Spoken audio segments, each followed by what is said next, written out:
Okay, we should be live now. Beautiful. All right, when we left our heroes a couple weeks ago, they had rescued a Nereid and been rewarded, and um, they were sailing towards Nordland in Underlanga, so that they could travel to Miklagard. Um, now, when so that's when we left our heroes. Now they are. It is, I would say, probably about 4:30 ish, so a little bit before evening, and uh, land is in sight. It's so Nordland has a population of about 170 people, and it's one of the smaller settlements you guys have seen so far, and there are fires lit by now. Um, Not too much going on, and you guys are able to dock without incident. What does everyone want to do? Assuming that we haven't healed any since our endeavor, if there's a temple nearby, Petronius would like to go there so he can get some healing. All right. Anzo would probably follow with. I think I need some healing as well.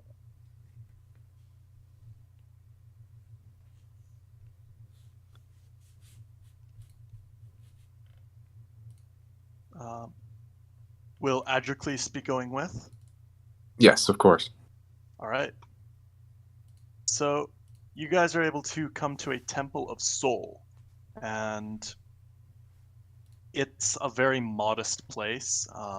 It's just basically a grove, a sacred grove, which is, as we know, the origin of temples was just a cleared piece of wilderness, which was kept very immaculately maintained, and um, you were greeted by you were greeted by the druid, who begins healing you guys. So, do you all need healing, or is it just Anso and Petronius? I'm completely healthy. All right. Um, so, temple healers have +5, as I recall, to their healing rolls. So this is for Petronius. Oh boy, that's a. Well, actually, how long are you guys going to rest before I roll anything? Because if you're resting for more than a day, given that they're going to be healing you, you'd probably just be full health. Um, hmm. Well, if there's no real urgency to get where we need to go as of right now, I'd probably want to stay as long as I'd like till I'm at full health, or at least All fully right. healed.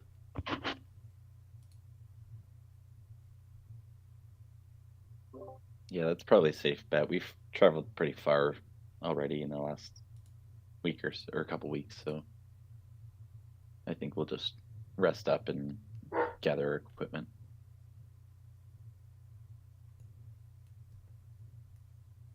Um, so after about a day of resting, you guys are all up to full health.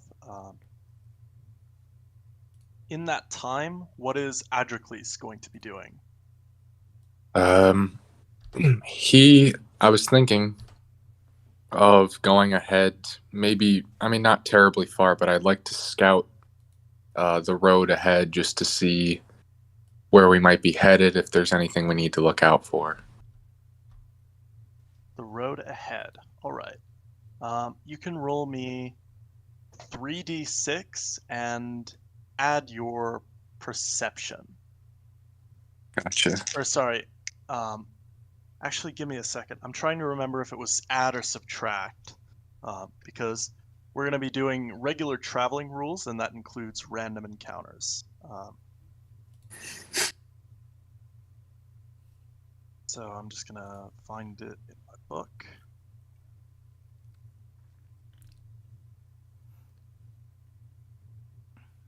Okay, so it is subtract. Yes. Okay. In that case, that is 8. 8. All right, contact is achieved. This will save you an encounter ahead of. This will save you an encounter in the future. So, let's see what it's gonna be. All right. And this, you're doing this during daytime or nighttime? During the daytime. All right.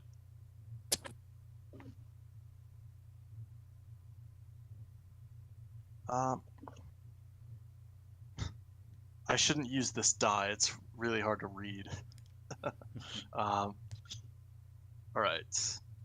That's going to be then you're able to find the tracks of a leopard. All right. Would you like to follow them?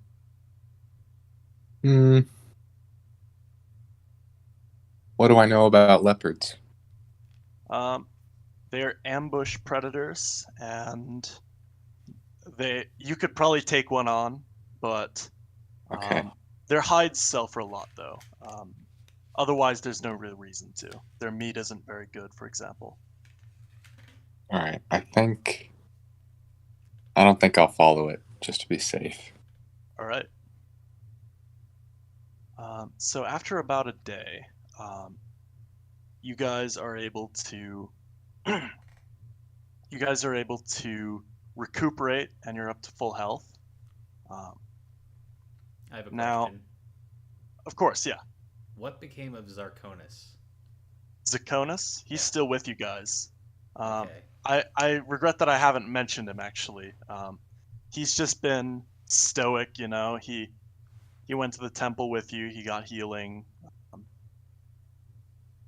and if would either of you, would anyone like to talk to him during that day? If not, he won't really reach out.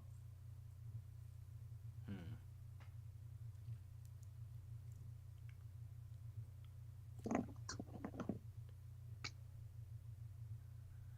I would say Petronius probably doesn't really talk to him too much. He's still very,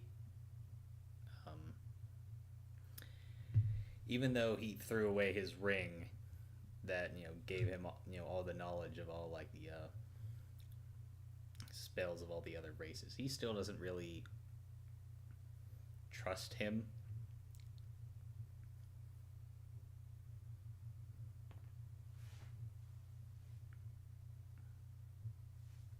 And that's fair. Anyone else?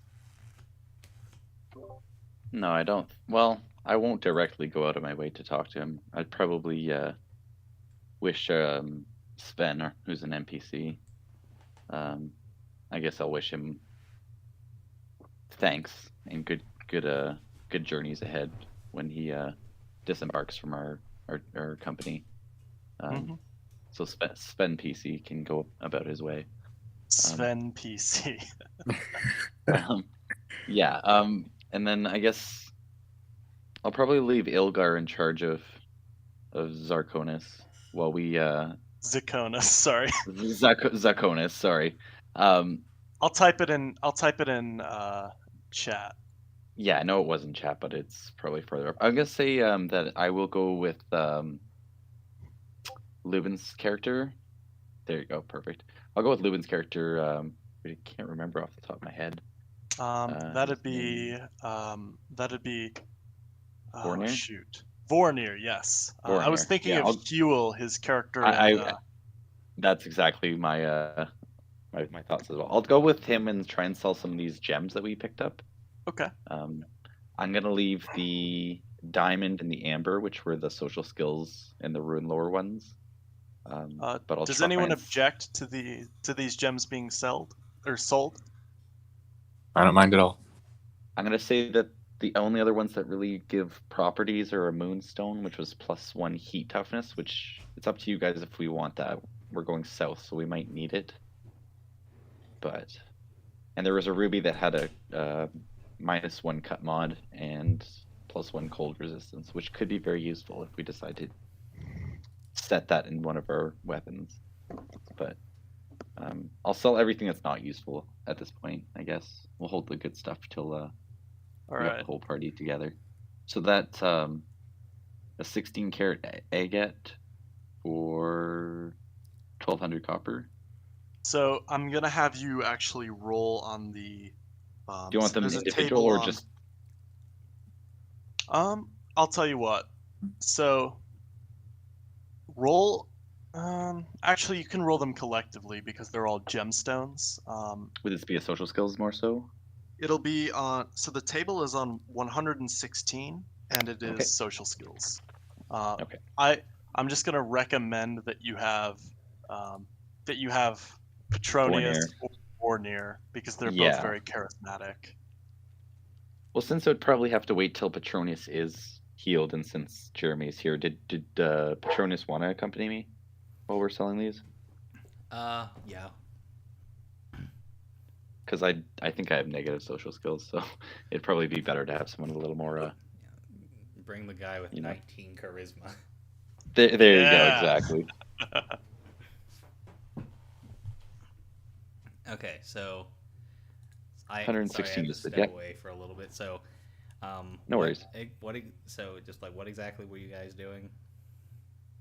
We're trying to sell some of the more useless gems that were worth stuff but weren't going to give us any property values. There's some that give rune lore stuff. There's some that give heat toughness, and there's one that's kind of better for cold and kind of cut, which would be probably better for one of our weapons. But everything else is kind of just worth. I will Coin also value. say, so the amber, if you give that to Petronius for now at least, then he will get +1 to his social skills for this check. Yep. Because that's what it does. Yeah. Yeah, I would say we'd have all the gems together when we would just try and see what we wanted to actually get rid of. But Petronius would have that in his possession. Yeah. Yeah, I think Sounds rules good. as written, you have to make it into something. But for now, I'll just let you have the gems themselves. Okay.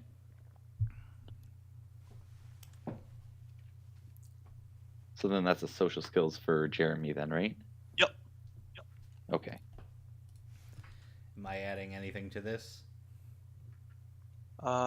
If you didn't remember, so +1 from the amber, and shouldn't be any other modifiers to my knowledge. Okay. Let's see. That is a not very well. That's a 9. 9 with modifiers. Yes. Do you have positive willpower? I have a +1 to willpower. So you can use power of will to do 1 reroll every day. I'm not saying you have to do it now. I'm just saying, like, if you'd like to get a good price, that would be a good idea. Yeah, I'm gonna haggle with this guy, I suppose.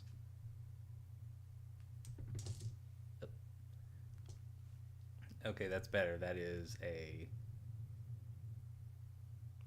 22. 22. So that's going to sell for an additional 25%. So the price of all of those, multiply it by 1.25. Beautiful. And So then I'll us, remind you, I can Yep, so convert go all ahead. those prices into gold if you'd like, because, okay, so the agate is going to be 50 gold, and so that 50 plus 25% is going to be 63. Yeah, 63. I'm going to start typing these out actually. So 63 plus the emerald is 32 flat, so 95. The heliotrope is that's harder to convert. Let me get my phone so I can calculate. Actually, can someone do? It's out of reach. Can someone do 1,850 divided by 12?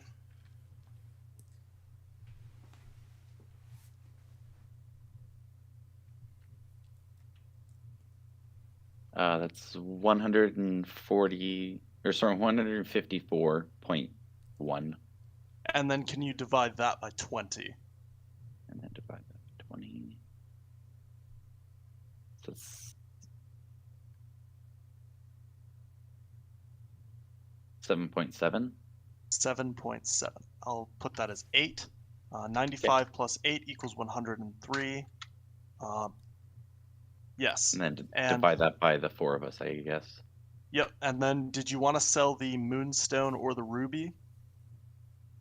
I'm gonna say those might be useful to us, so I'm gonna hold on to them and just Okay. like does anyone have any thoughts about that? The moonstone gives us +1 heat, which I think would have to be inset in clothing or jewelry, right? Yep. Okay. And then the Same ruby with is the sorry? yeah, the ruby would have to be set into either a weapon or clothing, depending on which effect you wanted. Gotcha. So the weapon would probably be more effective, I think. Probably. I'm just trying to think of who would really benefit the most from having that. What weapons do you have, Jeremy? I have a Dane axe, and I have that enchanted sword, and I have a scimitar for whatever reason. Yeah, I That's remember pretty you sweet, getting actually. that. Yeah. Would the -1 cut work for a bow as well, if that was inset? Because that might actually be really ridiculous if that's additional to arrows. But also that would be really cool to have on the maybe the Dane axe, because that does pretty brutal cut. So the problem with putting it minus on a 0. bow, the problem with putting it on a bow is like, How would it really convert the energy? Well, I don't know. That's up to you. I think it probably would be beneficial to melee weapons. All right. So I think it makes more sense for it to be a melee thing. because If I it don't were want to break. shock, then Yeah. sure. Yeah, I don't want to break the mechanics too much Yeah, by yeah. pushing that. So I think what would be cool is if we set it in the Dane axe, because the Dane axe has a +0, so we could actually get you a cut. So it'd be like just a stupid sharp Dane axe. If you're cool with that, Jeremy. Yeah, that's fine with me. All right, and then the heat toughness. I'm trying to think of who would benefit that the most. It probably would just be beneficial to everyone, to be honest. I don't think any of us. If I were to butt in, Vornir almost dies all the time. So. Yep. And also he's not here, so. Would heat help with that? No. Well, it is possible. So if you take fire damage, then the damage you take is reduced by your fire or your heat resistance. Gotcha. Okay. Yeah. So we'll inset that into some sort of gem or jewelry for Vornir. All right. So, and then the gold is going to be 103, and then I assume you guys want to divide it by 4 because of Lubin, right? Yeah.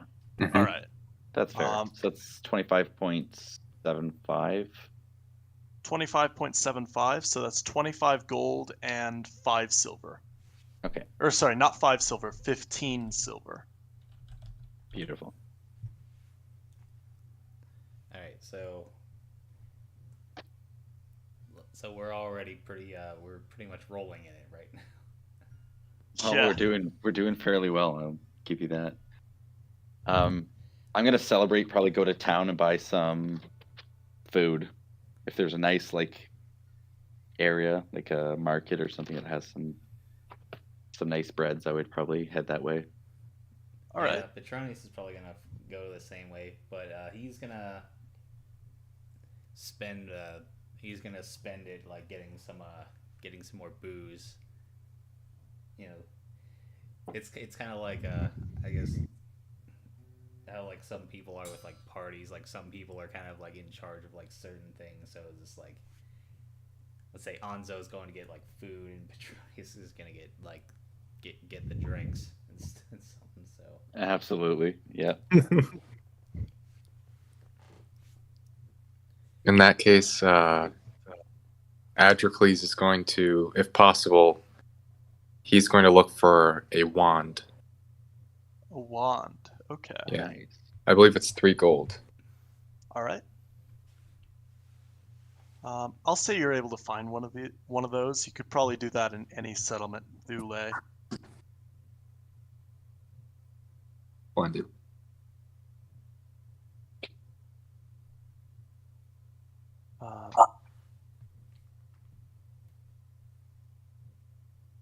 I imagine most items are straight out of the book, right? Yep. Okay. If Am you'd I like to buy possible- anything, if you'd like Sorry? to buy anything you can't find, just let me know and I'll determine mechanics and a price Okay, for it. I would like to try and sneak away from Petronius at some point and try and find like a vintage or a rich bottle of wine. Is that relatively easy to find? Make me let's see. Make me perception. Okay.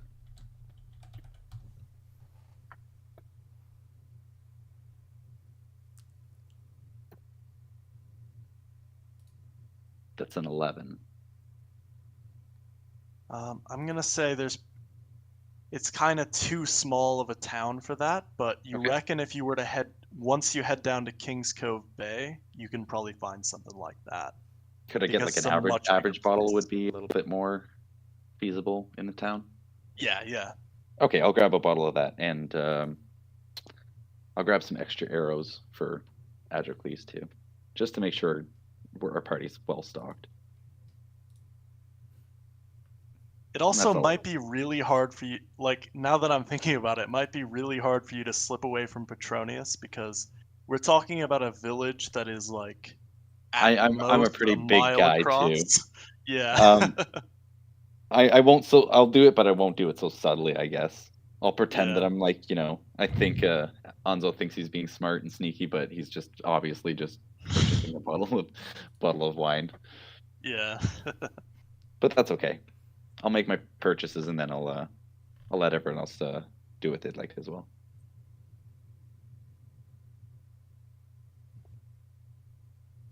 Something I find interesting is you guys probably have more than enough money to buy a castle if you guys were to try that because it's only 150 gold. Actually, question. Let me look into this. Could we get a bigger ship for ourselves? So that I mean, Or is yeah, it- you could. You'd need people to crew it though, because Gotcha. so the journey you're embarking on is, think of like when Columbus sailed across the Atlantic. Like, it was unprecedented practically to sail away from land. And so you would have to have a skilled captain who knew how to do what was called dead reckoning, which Gotcha. is estimating the speed of the ship and the direction with the stars, but you didn't have all the advanced instruments to do that with, so you had to literally just look at the sky and recognize the constellations. So you can do this, but it's going to cost a lot more than you think because you're going to need like a captain who is both Someone who brave has skill. and Yeah. Okay. Yeah. We'll just go with what we have then. yeah. I didn't mean to ramble there, by the way. No, but no, I no. kinda It's did. actually that's bringing out good logistics, so I appreciate that. All right. Is there anything else anyone else wants to do, or I don't just think- remembered that I'm not wearing any armor, so I'd like to buy a gambeson as well. I actually Totally. have a gambeson. I started off with a gambeson, then I got like a pair of I got like my scale mail, like, so I have a gambeson, available to you. Sure, I'll take that off your hands. Yeah, so yeah, just Petronius will probably just give you his gambeson. It's very large, so you'd probably have to like cut it down to size, but you do have a gambeson now. Okay.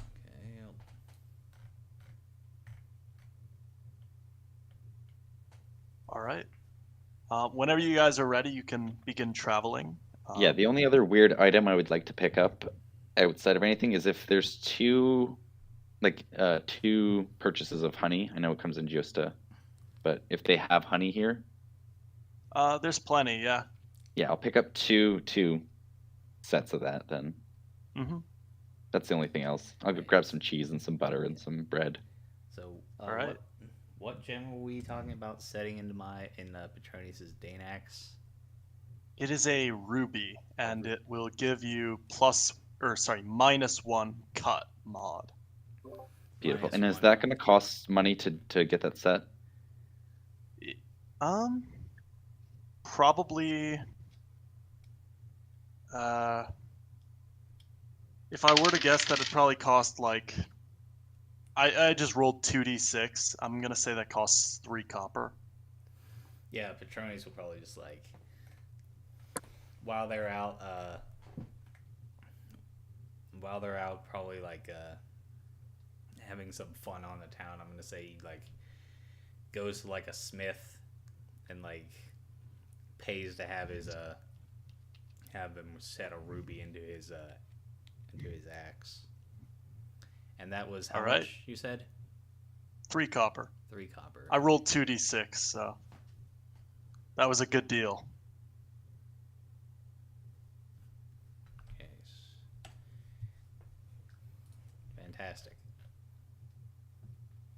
Sorry, what was that? I said fantastic. I gotcha.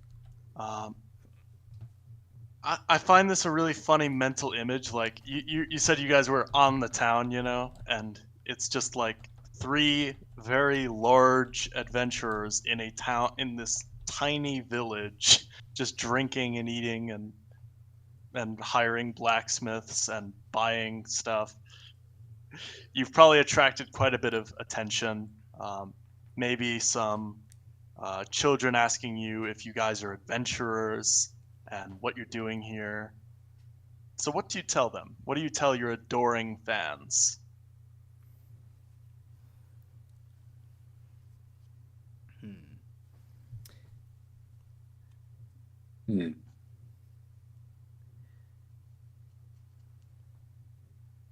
So who was the guy that we made this initial pact with again?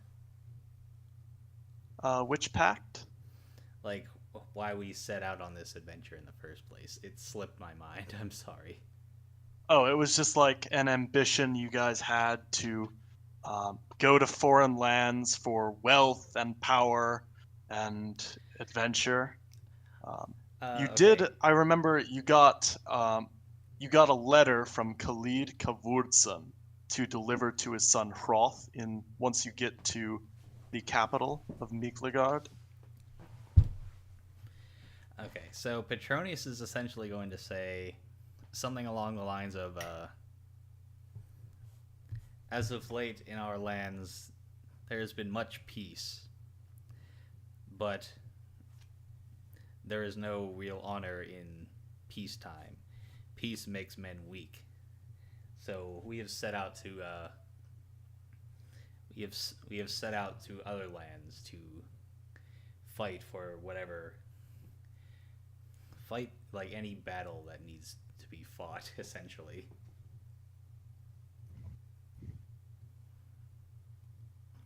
Anzo's gonna be there as well, and he's just gonna, of course we will. And then he's just gonna give like the youngest little chap there just a little wink and slip him a little copper coin and just be like, we're going on a brave adventure, lad. One day you could grow up and be like us. And then he's just gonna kind of get back in the ship and gather his things after that.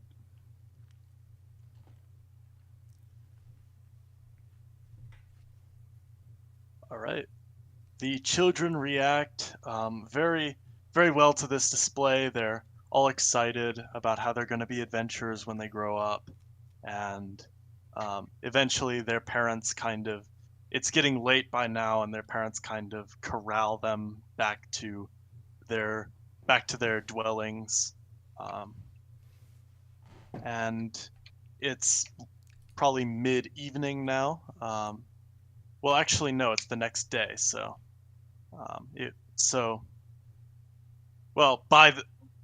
okay, time is a little bit nebulous because we're kind of saying the thing. I'm just gonna stop rambling.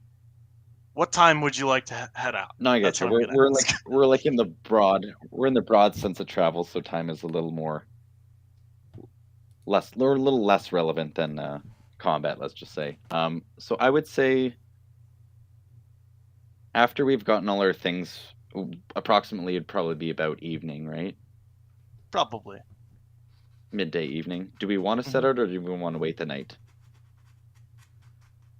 It might be beneficial to leave first thing in the morning, because then we can have, full vision of any kind of bad weather that might be ahead of us or anyone approaching. But we might also be able to slip out under the cover of darkness. Is weather rather good right now? Let's Sorry see. to give you a million questions, Mythmaster, but It's totally all right. So the month is Noatun, so that's in late spring. Let's just do a temperature or weather roll rather, +0, and that's just a 3d6. Okay.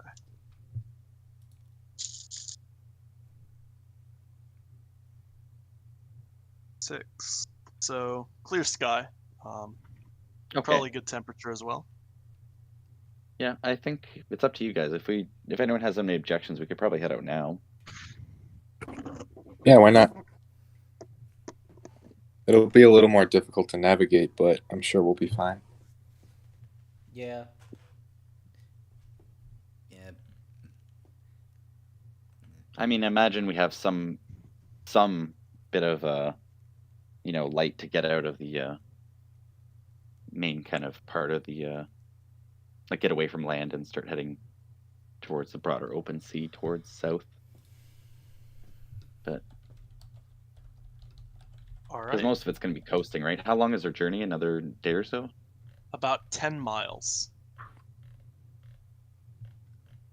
And our boat can travel. I was just on that page. Okay, so your boat, if you remember, you borrowed that from Khalid, and it was just to get you to Andalanga. Aha.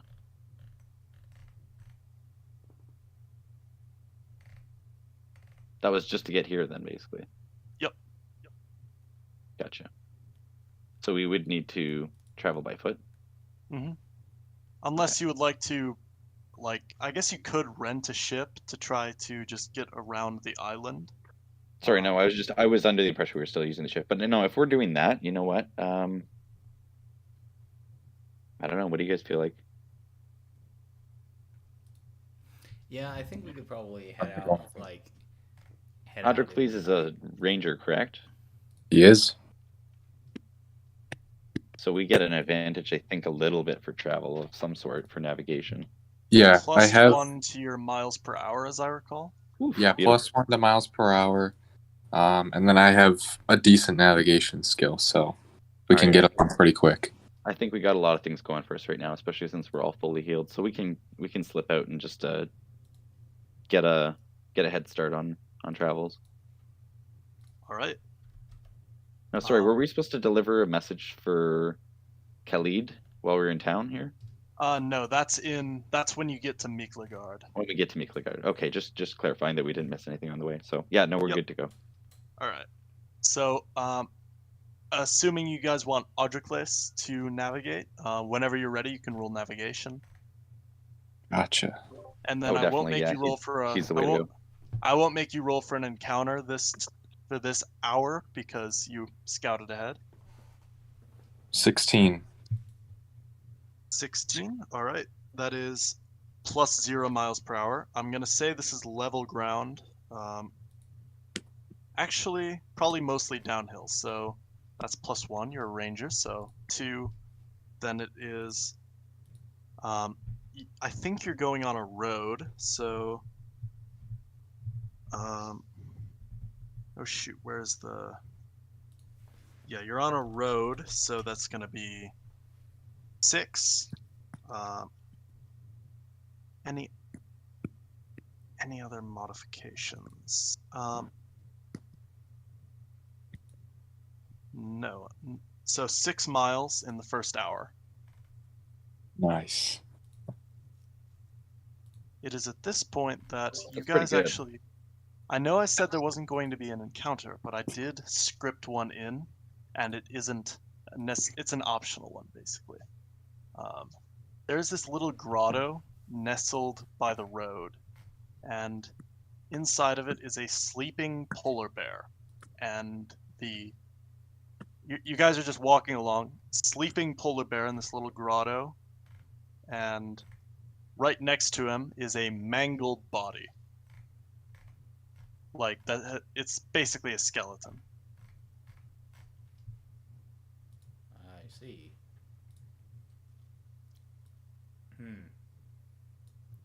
What does everybody else make of this?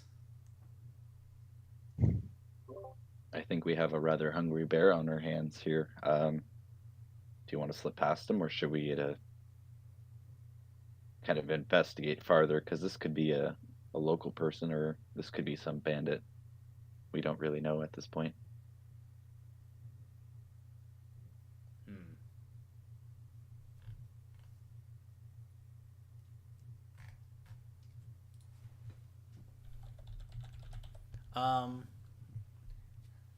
Petronius, like, probably doesn't have too much of an interest in fighting a polar bear, but he, in the sense that, you know, he maybe wants to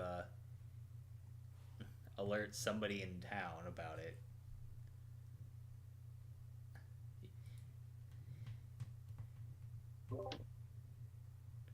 But what does everybody else think? Anzo's gonna look over at Adrocles and be like, "What do you think? Can you take a rather good shot from here?" Well, I've I'd got an rather extra. not attack a bear. That's true. Perhaps But we if should it's a slip man past. killer, which it seems like it is, we may have to take care of it. That's the thing. It might be more. It might pose a farther threat to other travelers in this way. So perhaps we're the best armed to take care of this threat.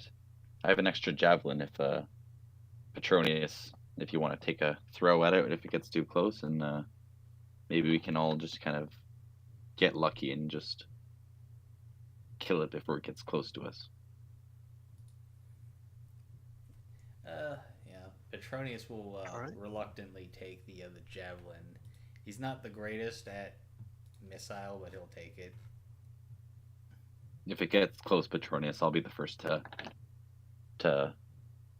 get up close with it. So we'll just pray that the gods are on their side, and we'll go from there. So yeah, I'll ready my javelin, and I'll handle the other javelin to Petronius, and I'll kind of signal to Adrocles, I guess we're ready to take a shot.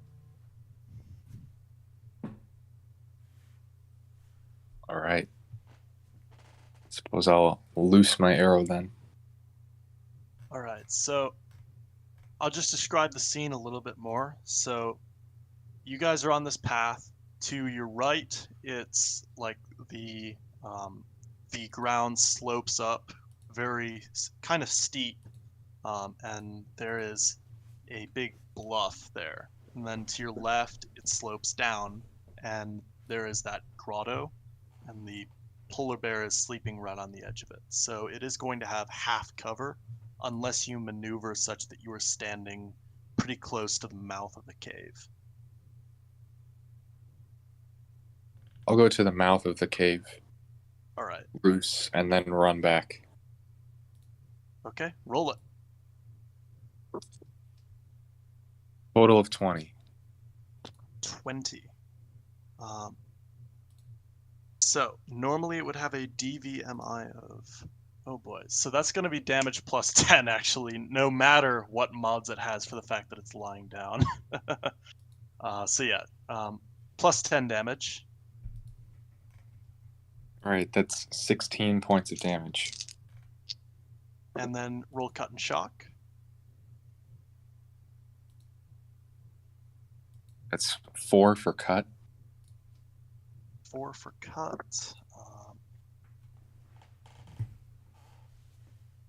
Just a second here. I need more than one of these books. That's what I need. medium bleeding. And then for shock, I rolled a 3. Now, normally that would do something, but because shock adds the size of the creature, and Mhm. polar bears are +8, that won't do anything. Okay. All right. Polar bear predictably wakes up, and I would like everyone to roll initiative.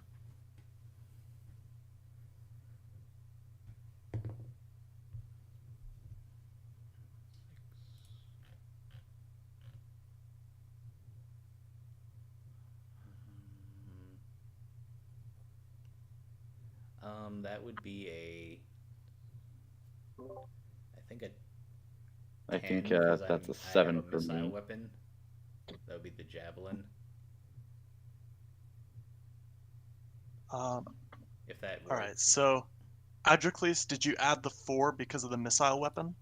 Yes, I did. Okay. So that's going to be... what did Petronius get? A 10. 10, okay. Yeah, you always have high initiative. Yeah, it's because I have that really long Dane axe, which is also which is a +4 as well.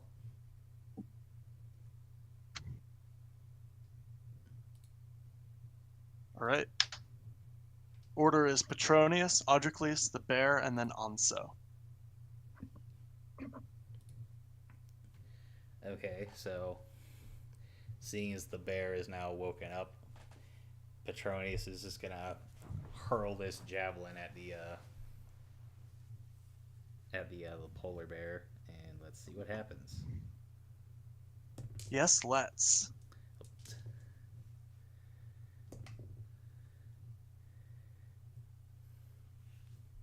That is not not good. That is a 7.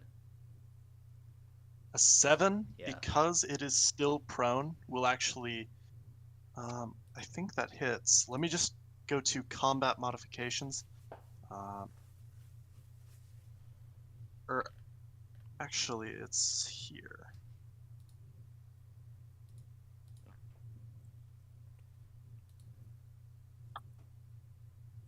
Okay, minus... Oh, actually, +1 to his DVMI. So that does not hit. I kind of figured. So he just kind of hurls it, and it probably just it's probably just like lands probably like a couple feet from it or something. Yeah. Oh, and I even forgot he has half cover unless you walked right up to the mouth of the cave.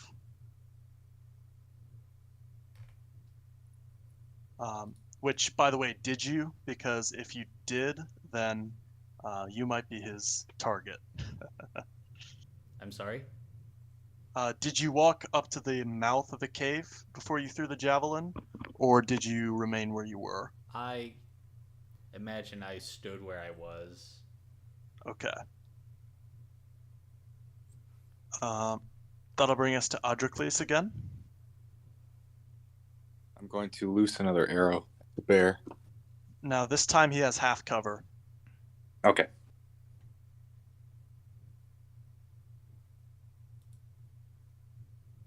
I rolled a total of 21. 21. Damage +2.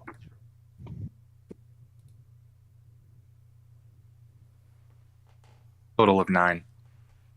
9, and then cut and shock. Well, you probably only want to roll cut because shock, Yeah, given that shock's it's... not going to do anything. Yeah.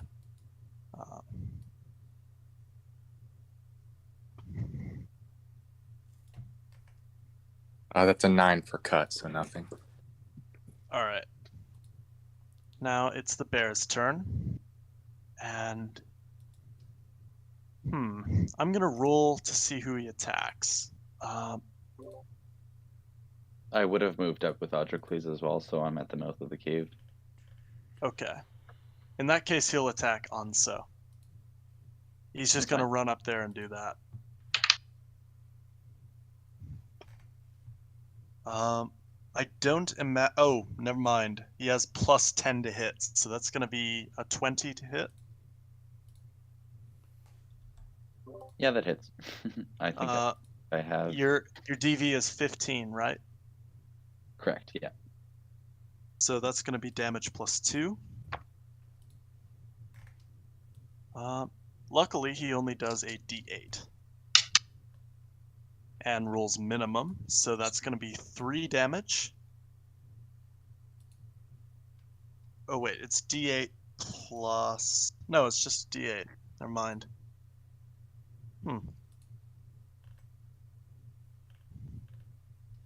And cut, let's see. Nothing for cut. Your size is plus 6, right? Yeah, that's correct. All right.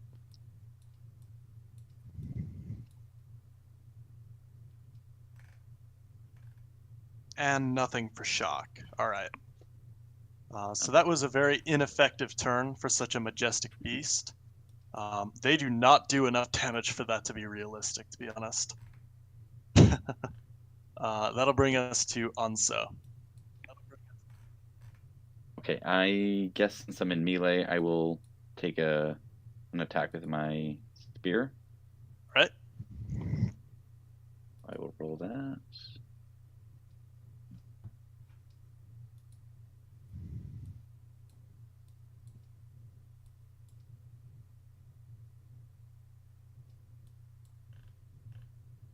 That doesn't look That doesn't like hit, it. no.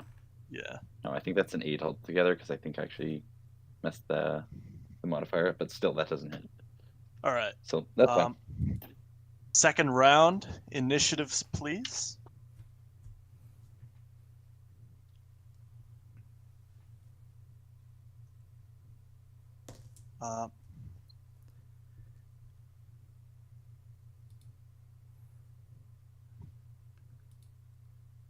Okay, Audricles got 10.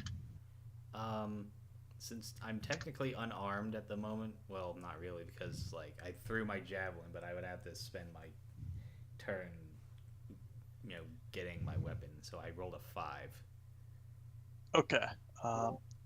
And then I rolled Anso, 8. just so you know, Yep. since Anso is in melee, add his size, so that's 8. Oh, you did say 8. Never mind. Yep, no worries, no worries. I'm getting really good at typing you guys' characters' names with one hand because the other hand is in the book.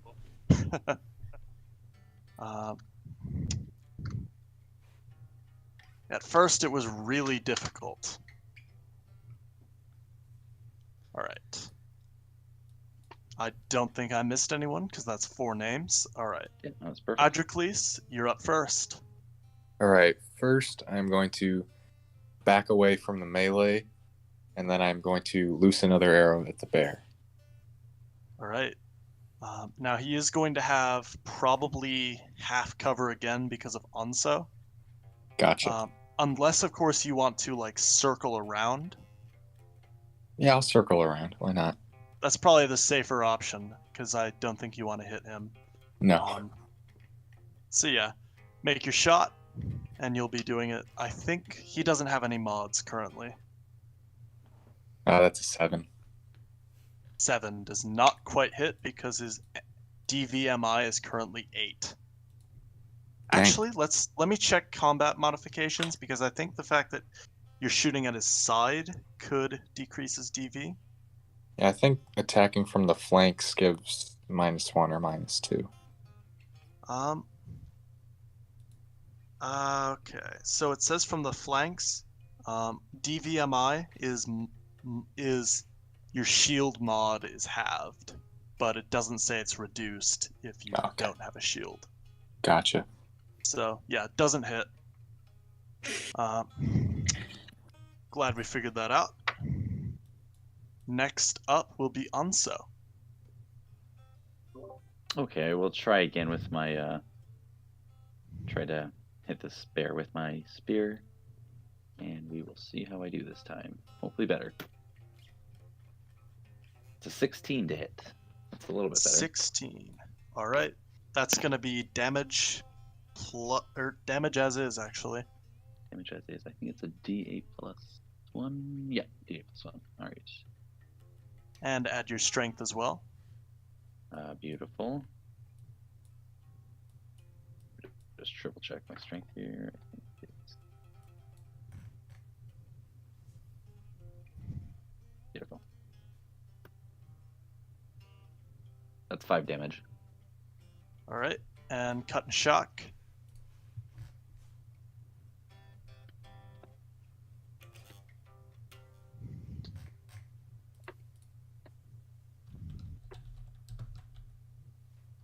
It's a 14 with mods or without mods, and that's 9 without mods. So I doubt those would Yeah. really do all that much difference. Yeah. Mm-hmm. So that's fine. All right. That'll bring us then to Petronius. He's just gonna spend his turn getting his axe ready.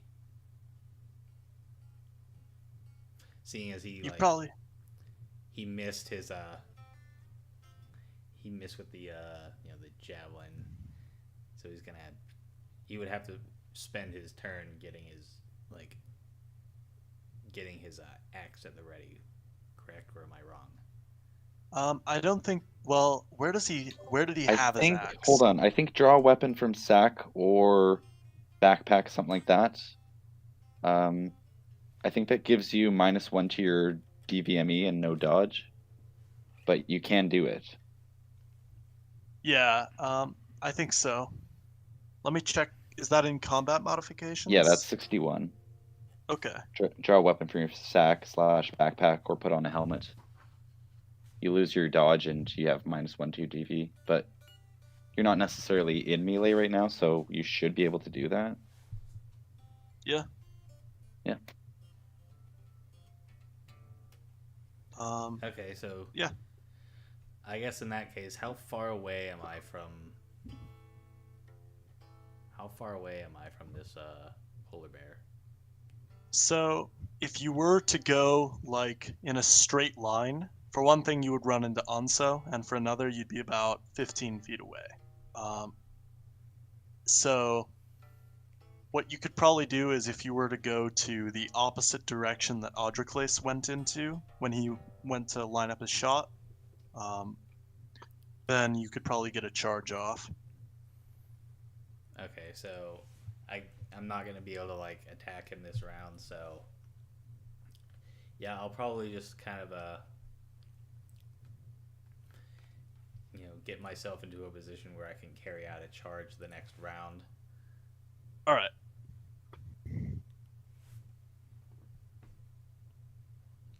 And that brings us to the bear, who is engaged in a deadly melee with Anzo. He rolls a 16 to hit. That's damage as is, if I recall. Yep, that's correct. All right. 6 damage. And cut is going to be... Cut is going to be 10, and that is nothing. And then shock, probably nothing, but let's see. Yeah, that's nothing. All right.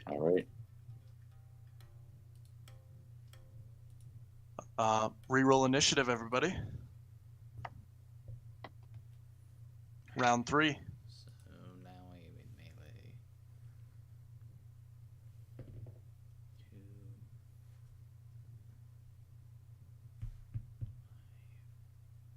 So that's 3 plus my size, which is 9 altogether. I believe that is. Let's see. Yeah, it's also 9. Which one of you has the higher dexterity? I have +0. I have dex. +1. All right. So I guess I do. Yep. Oh.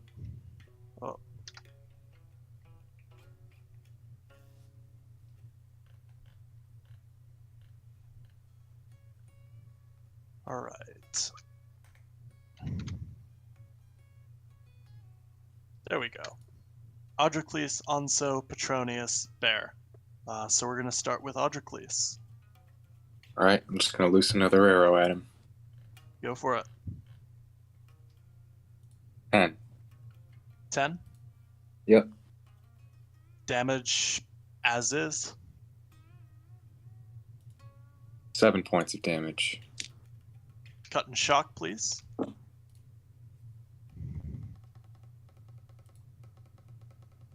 A 6 for cut.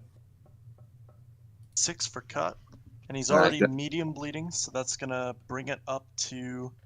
I think that brings it up to serious, doesn't it?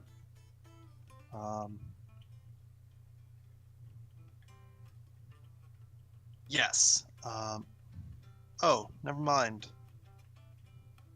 So he has a light bleeding and a medium bleeding. Okay. And that was 7 damage.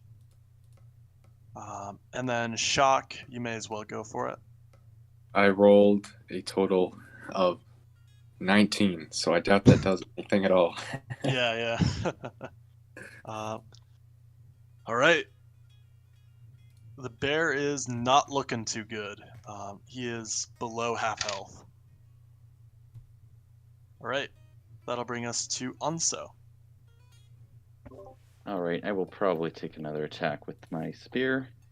Hopefully Alright. doing as well as I did last time. And that is an 8. That does probably not do well. Doesn't hit. That's right. Petronius. Yeah, I'm gonna carry out a charge at this at the polar bear, Mm-hmm. and that will I'll be able to I'll be able to hit him this round, right? Carrying out the charge, Yep. right? And you get plus, isn't it +2 to your OVME because of charging, and I then believe so. plus D6 to your damage.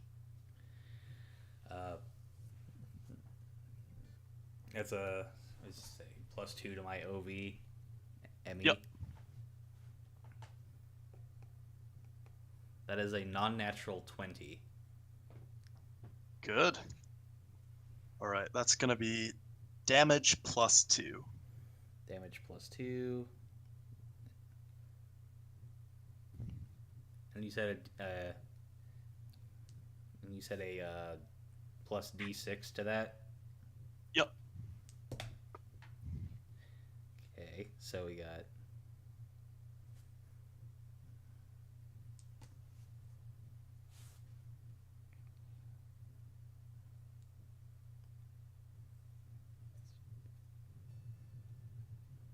that is 17 damage.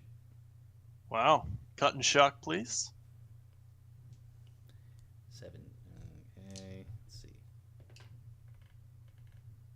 do I got?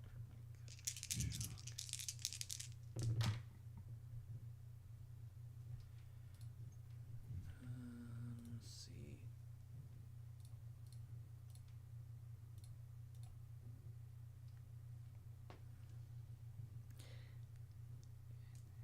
And like whenever you get like a fraction or like a decimal, do you round that down?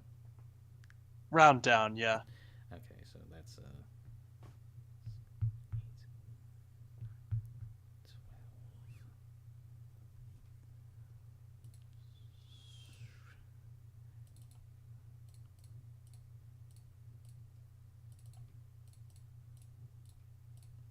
That is a 4 for cut. Oh boy. Medium bleeding again. And 10,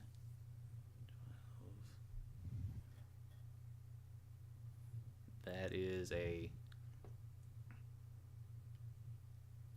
also a 4 for shock.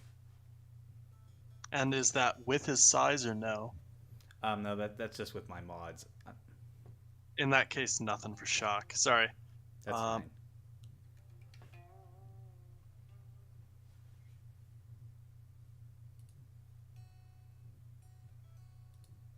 All right. And for the cut thing, did you actually...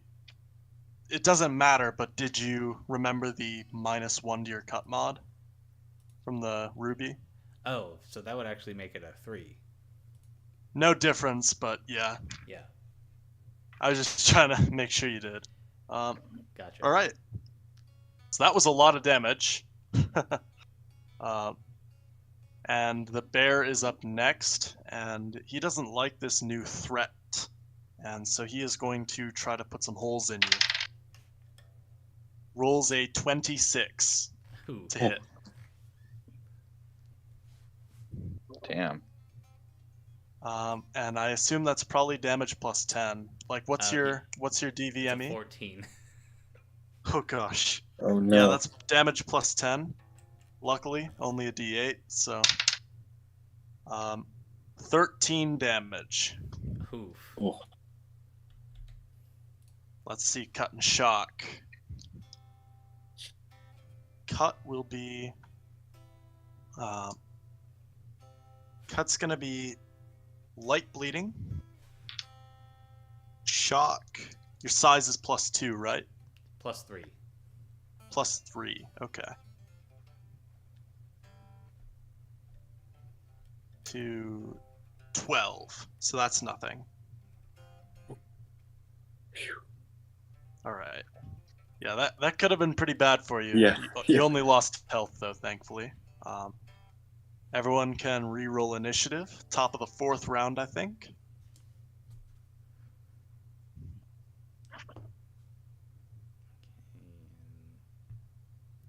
Oh, I haven't been adding the bear's size to its initiative when it's in melee.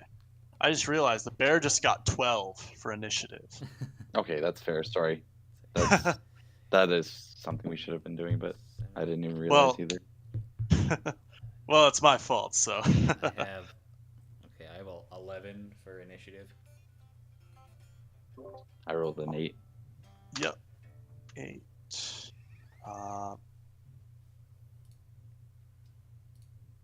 Petronius with 11. And what did Adricles get? 6. 6, okay.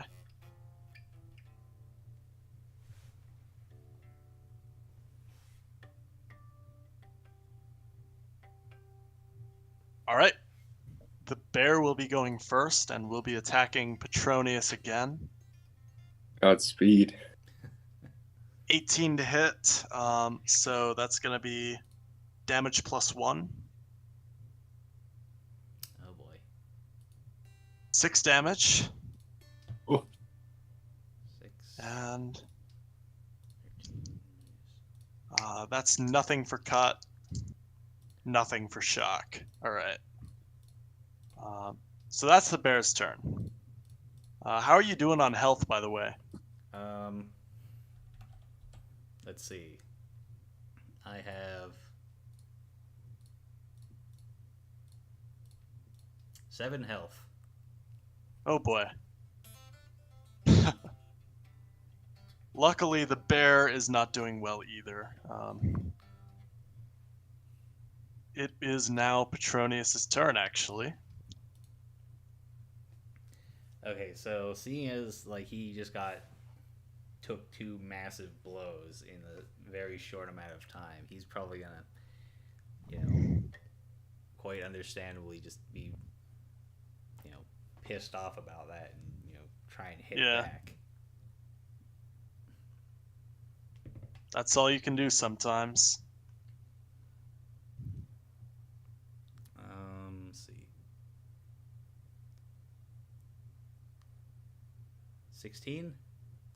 16 hits. That's damage as is. Okay.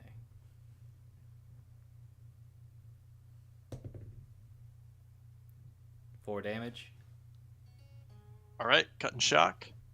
Well, probably not worth rolling shock, but cut.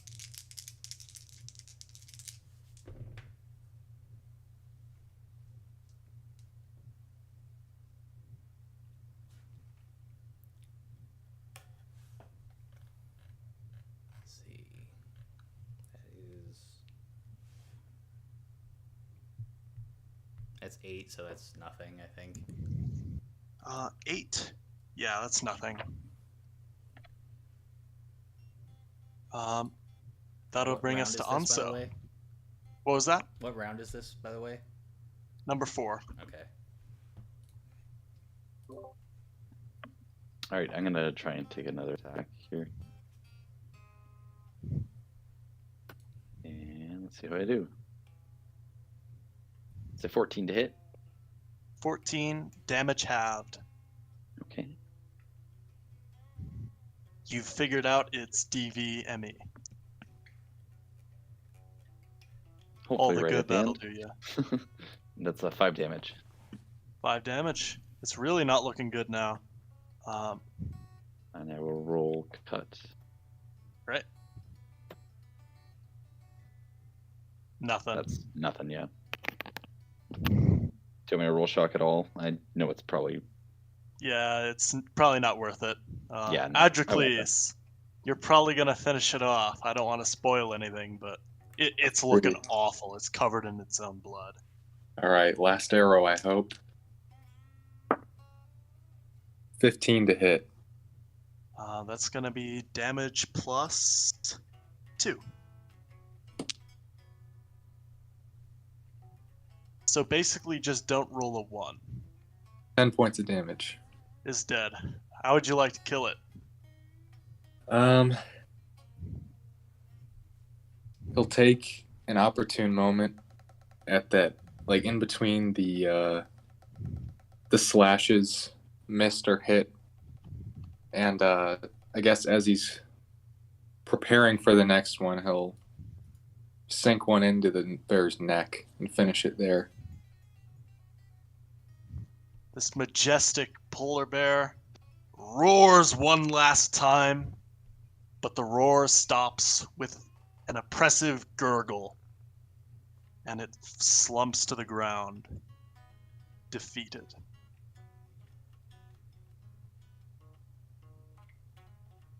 Congratulations, everyone. That was our first combat in a couple of weeks. That was good. I imagine... I don't have healing, but I know Vornir does. I imagine we would probably try and get Petronius to stop bleeding. Yeah, I know Vornir has, I think, +3 to his healing. He has more than that now with that bonus he got from the nymph. Oh, yeah, that's right. So he'd have like +5. +4 or 5, yeah. We've got a traveling, little traveling healing. For the sake of being a little bit conservative with it, I'll say he has +4. And I'll... Actually, do you want to make that roll, Adrocles? We'll say you're assisting him, and we'll give you the XP for it. All right. Should I roll with my modifier or his? Roll with a +4. Okay. Well, I rolled a natural 1, but it's a total of 5. Oh boy. I'm not having a good streak with healing at all. This is true.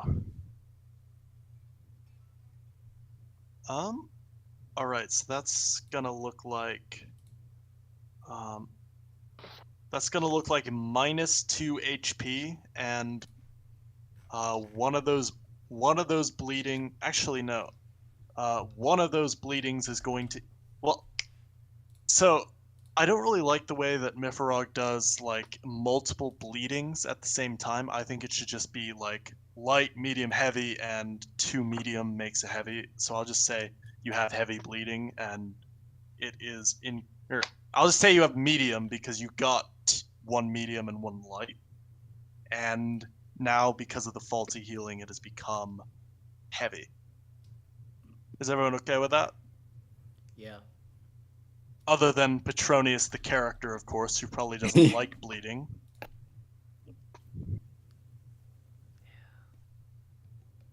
Yeah. Anzo's gonna see all this blood and be like, "What?"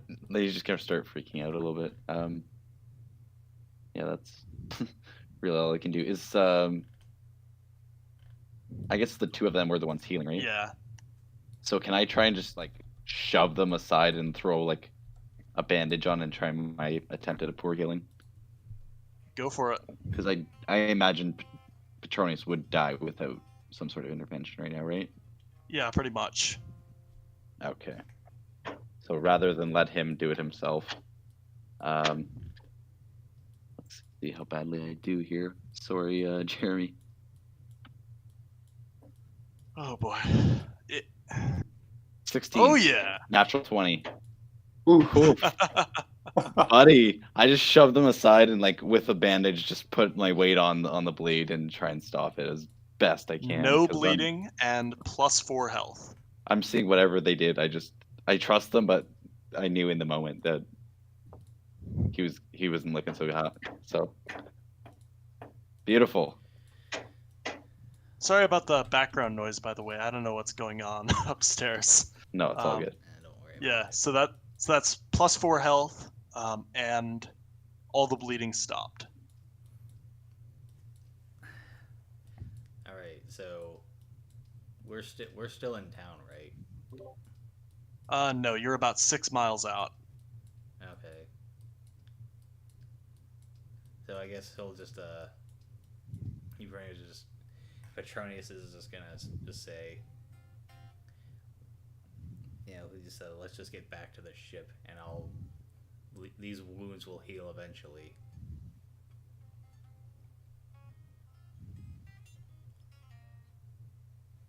What ship in particular, if I may ask? Hmm.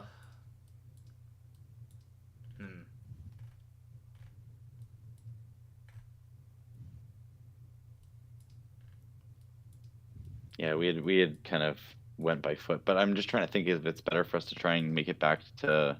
I Back thought to we were the- heading back to the ship, or our ships, wherever. Well, So- the ship was only so- lent to us by Khalid, I think, to get us down here. So we could either have gotten another ship, which we would have had to purchase, or sorry to interject over Mythmaster if that's wrong. Oh, no worries. You were explaining it well.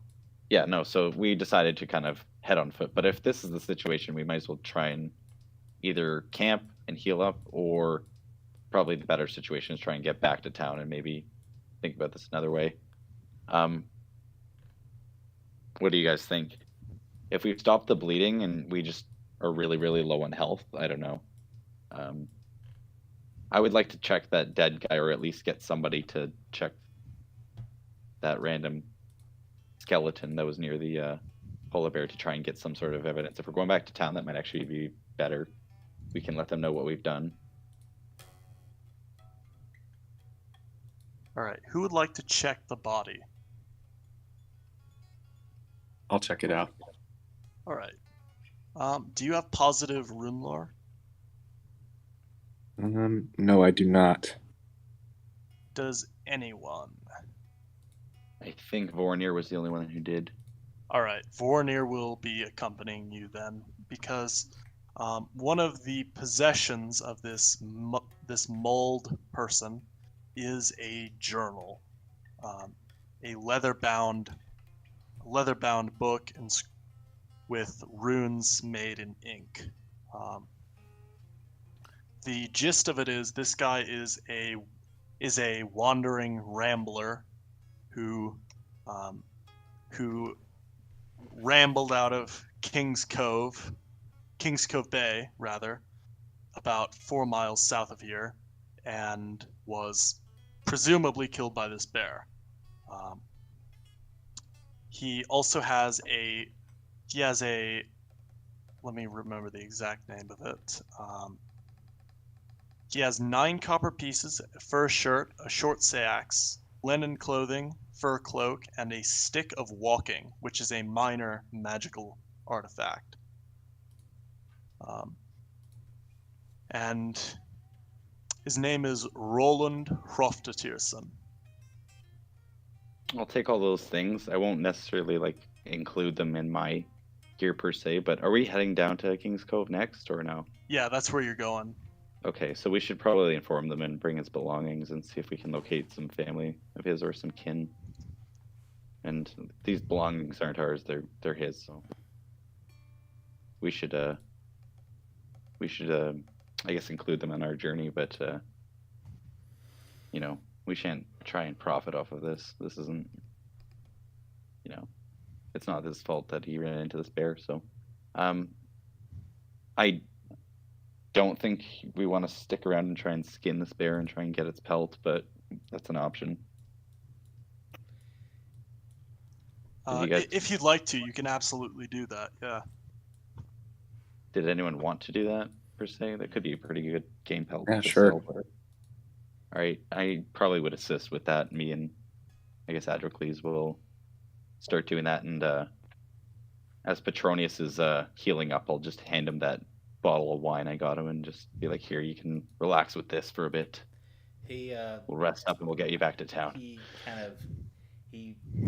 takes the bottle of wine, and in true Peter Steele fashion, he just chugs it straight from the bottle.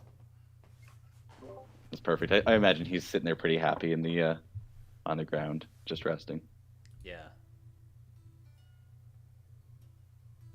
So yeah, we'll quickly, as quickly as you can, skin a polar bear that's covered in blood. We will do that, and then after that, I guess we'll decide what time of day it is. We'll try and figure out if we want to head back to town or not.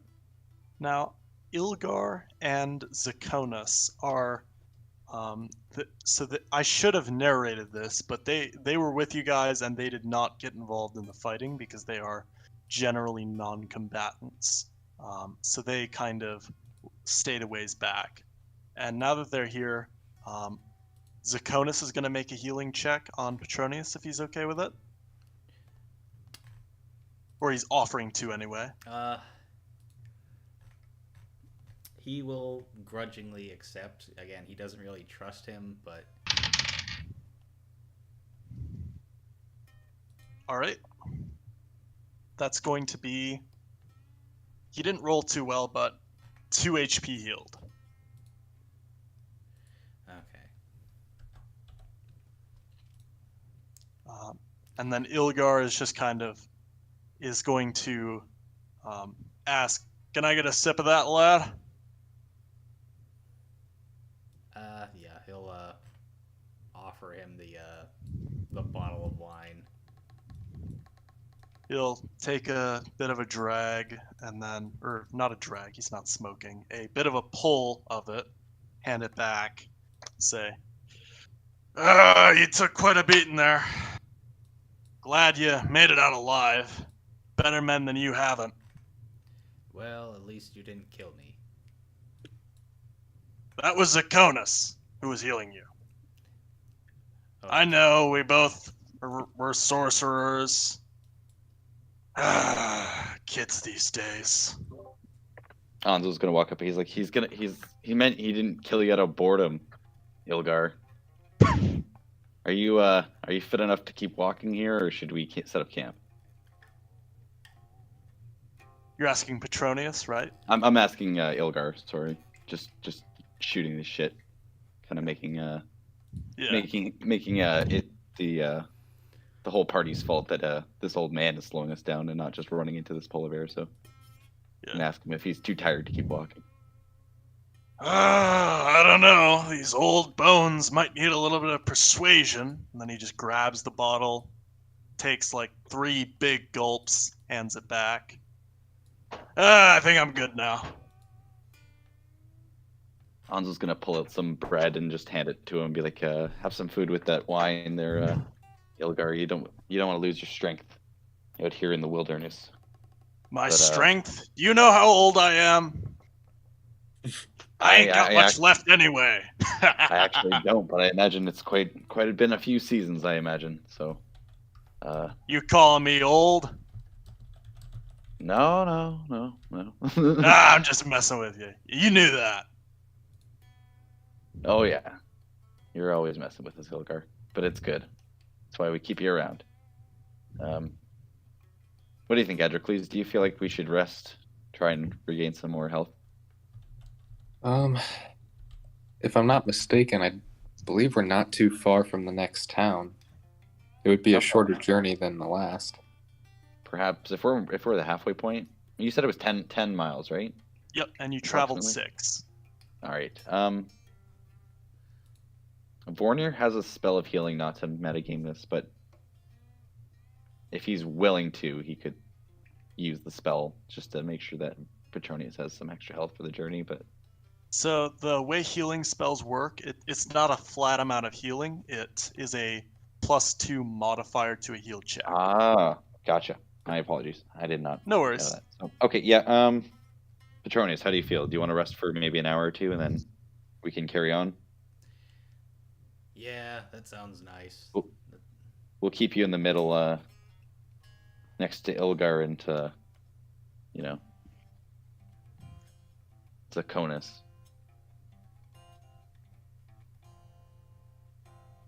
Just to make sure everyone's safe. But yeah, we'll rest an hour or two. Let Petronius sip into that little bit of wine. Now, is it an hour or is it 2? Well, I imagine we've probably spent our time, taking the pelt off the polar bear. That probably is at least an hour. Yeah, I suppose. And then So are you guys going to try to find a another hour shelter? of searching and all that stuff. Are you going to try to find a shelter? Or actually, you could probably use that grotto as shelter. I was going to say, we could probably get the, Petronius down there, get him set up with, Ilgar. Mm-hmm. I guess we could all really theoretically sit down there, but yeah. We'll get the bear skinned, and then we'll meet them all down there and rest a little bit, and then we'll, or at least off the trail a little bit. Or if someone comes by, we're at least a little more protected with this shelter. This shelter is able to keep you dry, not necessarily warm, not necessarily hidden, and not necessarily safe. But dry at least. That's fair. But at least we have like a little bit of a funnel to protect, like I could basically block the doorway. Yeah. And I have a little bit of cover if there was someone trying to shoot bows or something. So it's better than nothing. It's better than sitting on the trail. So yeah, that's what we'll do. All right. So I assume you guys do not want a random encounter in the next hour or 2. We would prefer to try and stay low, stay quiet, stay hidden, but I mean, All right. we're the Mythmaster, so. Does anyone have well, actually, I imagine nobody has it. I imagine not everybody has a stealth proficiency of more than +2. So the minimum stealth proficiency in the party, the 0. least stealth in the party, with a minimum of +1 would be +1, because if you don't want an encounter, then you add 1 to the 3d6 roll. So who would like to roll me 3d6 for the first hour? I think we established last game, which has been a while, but I think it was Jeremy who had the lowest stealth. Okay. If I recall, I might be wrong on that, but yeah, I'm not trained in. I mean, I have like a. Well, either way, it's +0, like whether I'm trained or not. So I just have +0. So in the random encounters section, it says, if you don't want an encounter, add the lowest stealth, but never less than +1. So basically, since you don't want an encounter, we add +1 to the 3d6. So who would like to roll that? doesn't really matter. Do you want to, Jeremy, or do you want me to roll it? I trust your chances a little better than mine. We will see what happens. Sorry, 3d6? Yep. See what happens. That's a 12. +1? Yep. 13. Contact is not achieved. So Beautiful. That's no encounter for the first hour. And then do that one more time.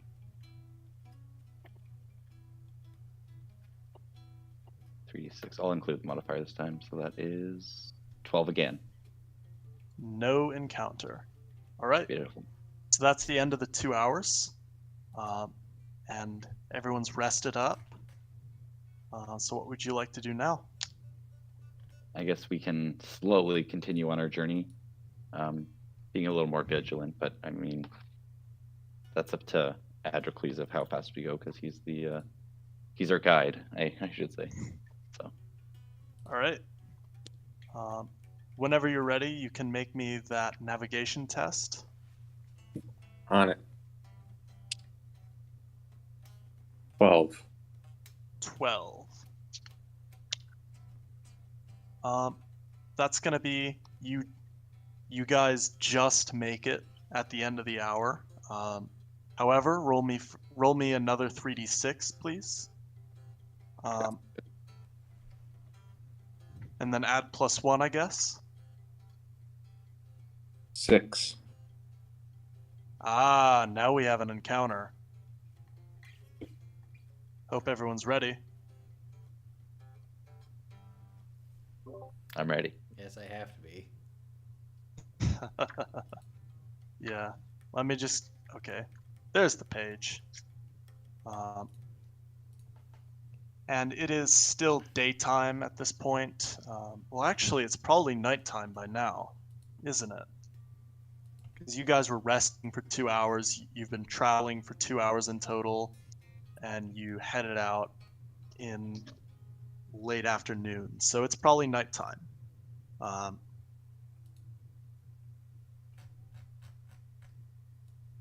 Animals in cursed trees. Okay. You narrowly avoided getting it to be something else. 6. Well, actually, is it? Yeah, 6. So that's gonna be more bears. Isn't that exciting? Oh no. Bear forest over here. That's beautiful. A cave bear. Oh, you don't want one of those. Let's see what Well, its that's even attitude worse. is. That's even worse. Aggressive. Oh, fun. Beautiful. All right, so now let's determine distance because, well, actually, I'm actually going to determine whether or not it's tracks because that is a thing you can do.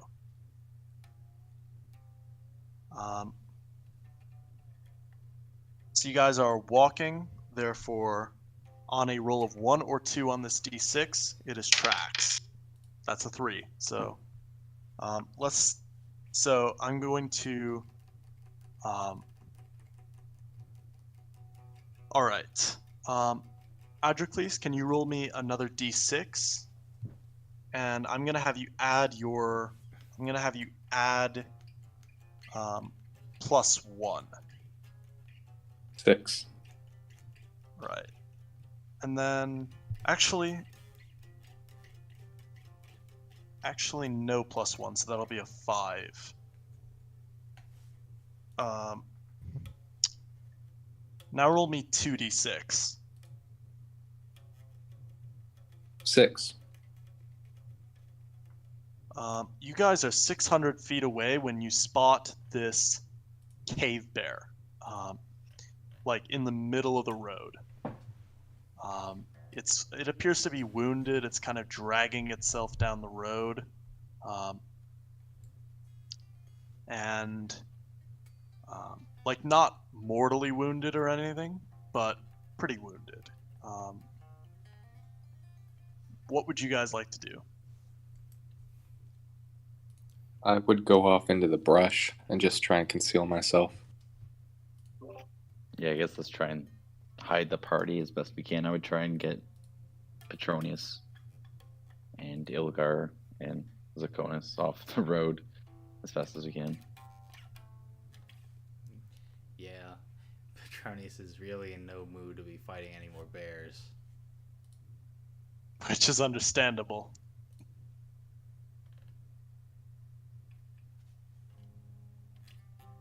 Did you want us making a stealth roll at all, or are we? I'm gonna say it's probably not really focused on looking around its peripheral vision. It's just trying to drag itself ahead. After about 10 minutes, it's past you guys to the point. Well, actually, after about half an hour, it's past you guys to the point where you can continue. And it takes quite a bit of time, but you do make it to Kings Cove Bay. Beautiful. Nice. So even though it's night, I guess we would try and find a local temple if it's lit up a little bit. That seems to be what you guys do whenever you go into town. Temple, shop, get some booze, and we'll be on to the next town, yeah. Yeah. This will be the last town, though. If you look at the map of Thule, this is the southernmost settlement in the entire continent. Beautiful. So, the there is basically no activity. It takes quite a bit of time before you guys even see Kings Cove Bay, because there's no like bonfires, or it's not daylight, so it's hard to see all these huts and such. But you eventually basically stumble into the suburbs, and it's about 5 times the size of Nordland. So it's a rather large settlement. It's got about 600 people. That's pretty respectable for Thule. Yep.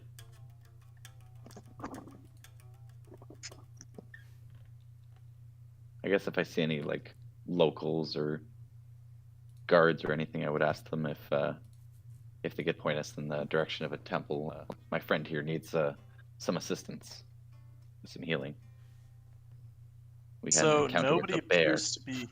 nobody appears to be awake except for this old woman who is sort of wandering around,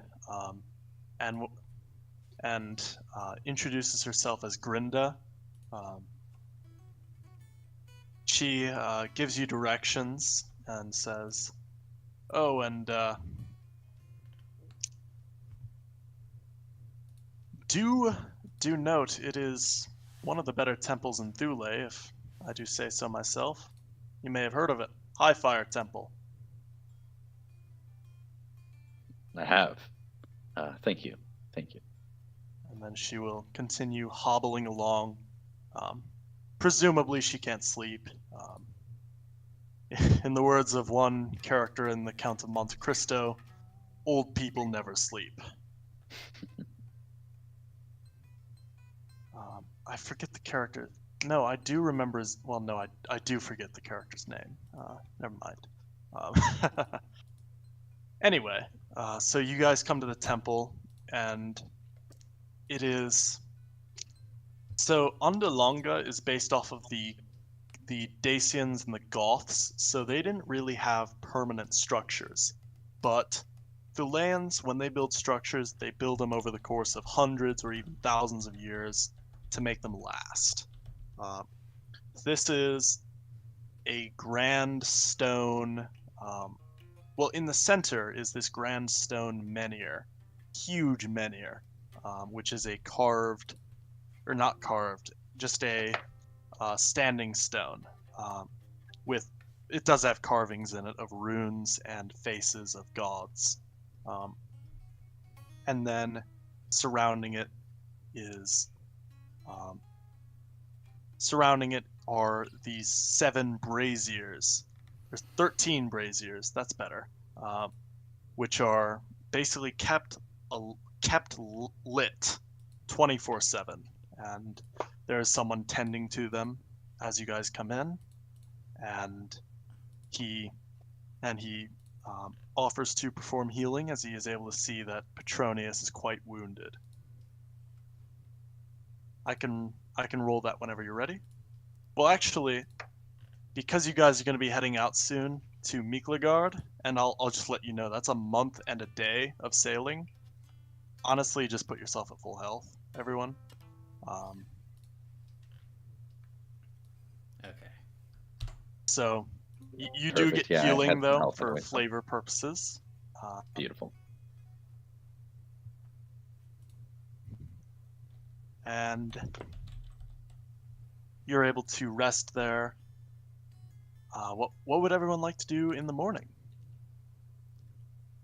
So we are in Kings Cove Bay. Yep. Petronius is probably just gonna, seeing as this is their last stop before their long voyage. He's probably gonna take his newfound wealth and buy up as much booze as he can physically carry. I thought you were gonna say something like, he was going to donate it to the temple, or he was going to um, make some grand contribution to society, like building like a shrine of Freyr. But no, we all know what Petronius is gonna do. He's an alcohol. He's an alcoholic. You have to understand that's his priorities.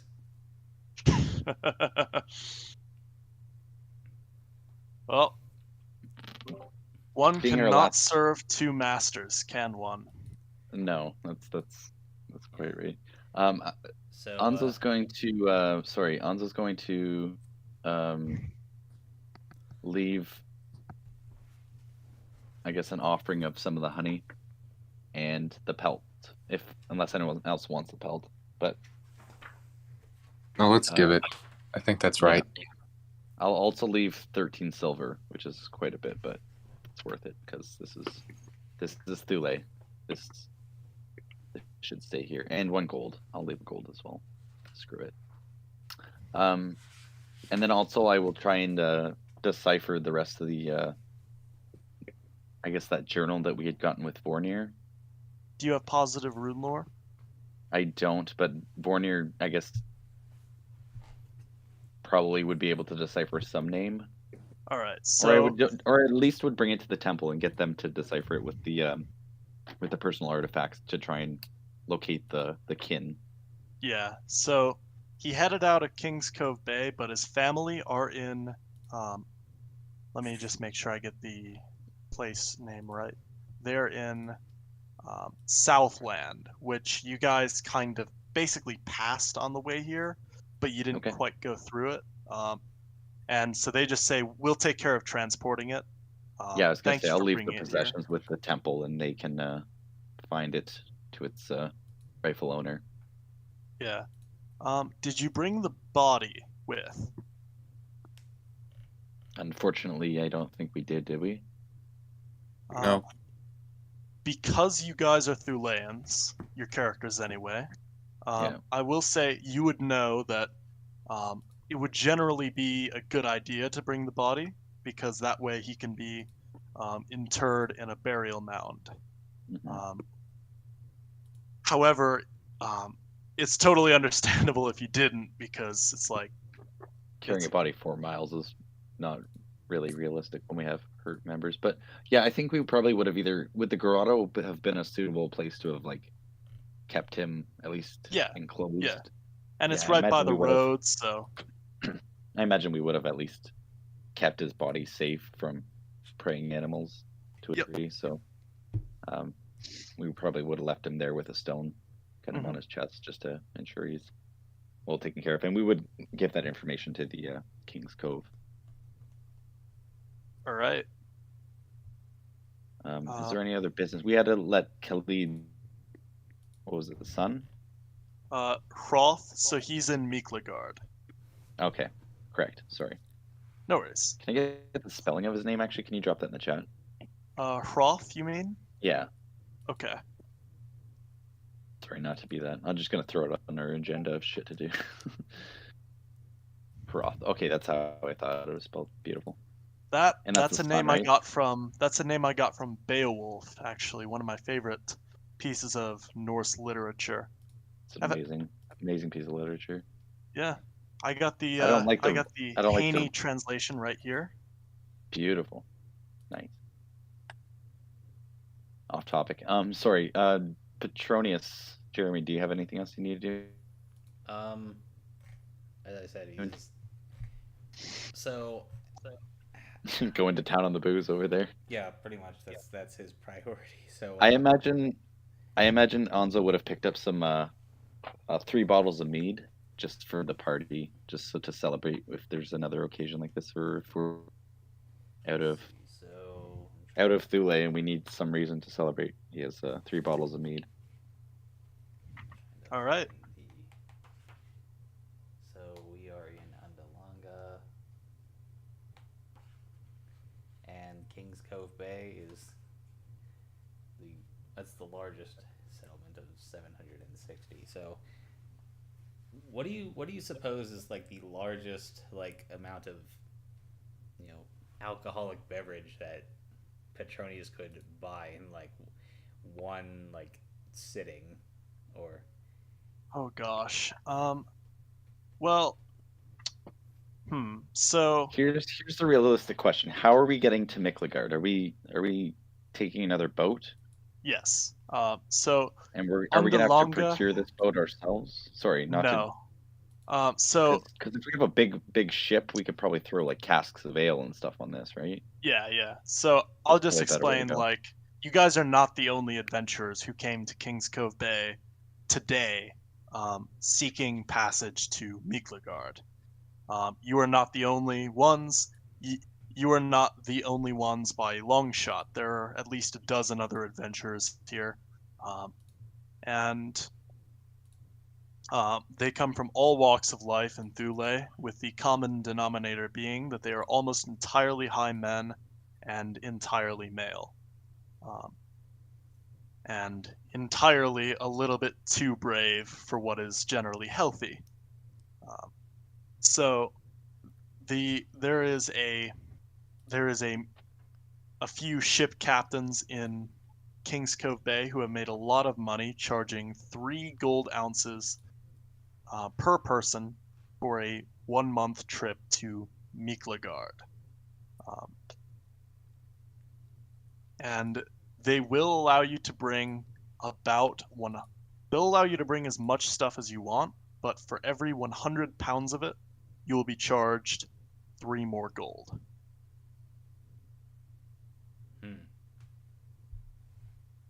So for every, what did you say, 100 pounds of it? Unless you're carrying it directly on your person, yes.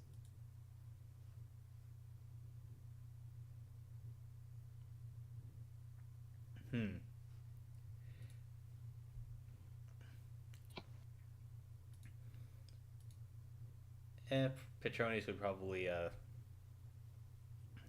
buy probably like the largest, maybe not the largest, like the second largest like barrel or so of ale, or some sort of alcoholic beverage that he could buy and have it taken to the ship.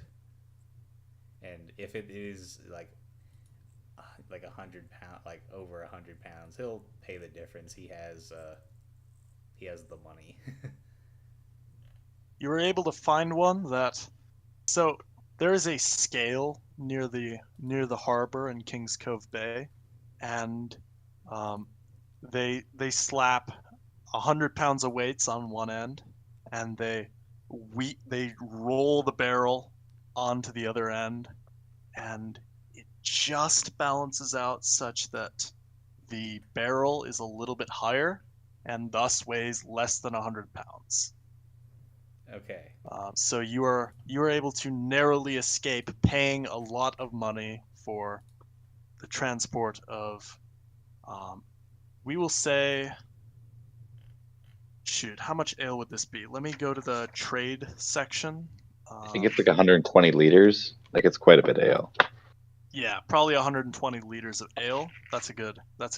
I think I was just on the page, but yeah, like this feels like getting stuff through the airlines without paying the extra toll. That's kind of funny. So it's exactly like that. Yeah.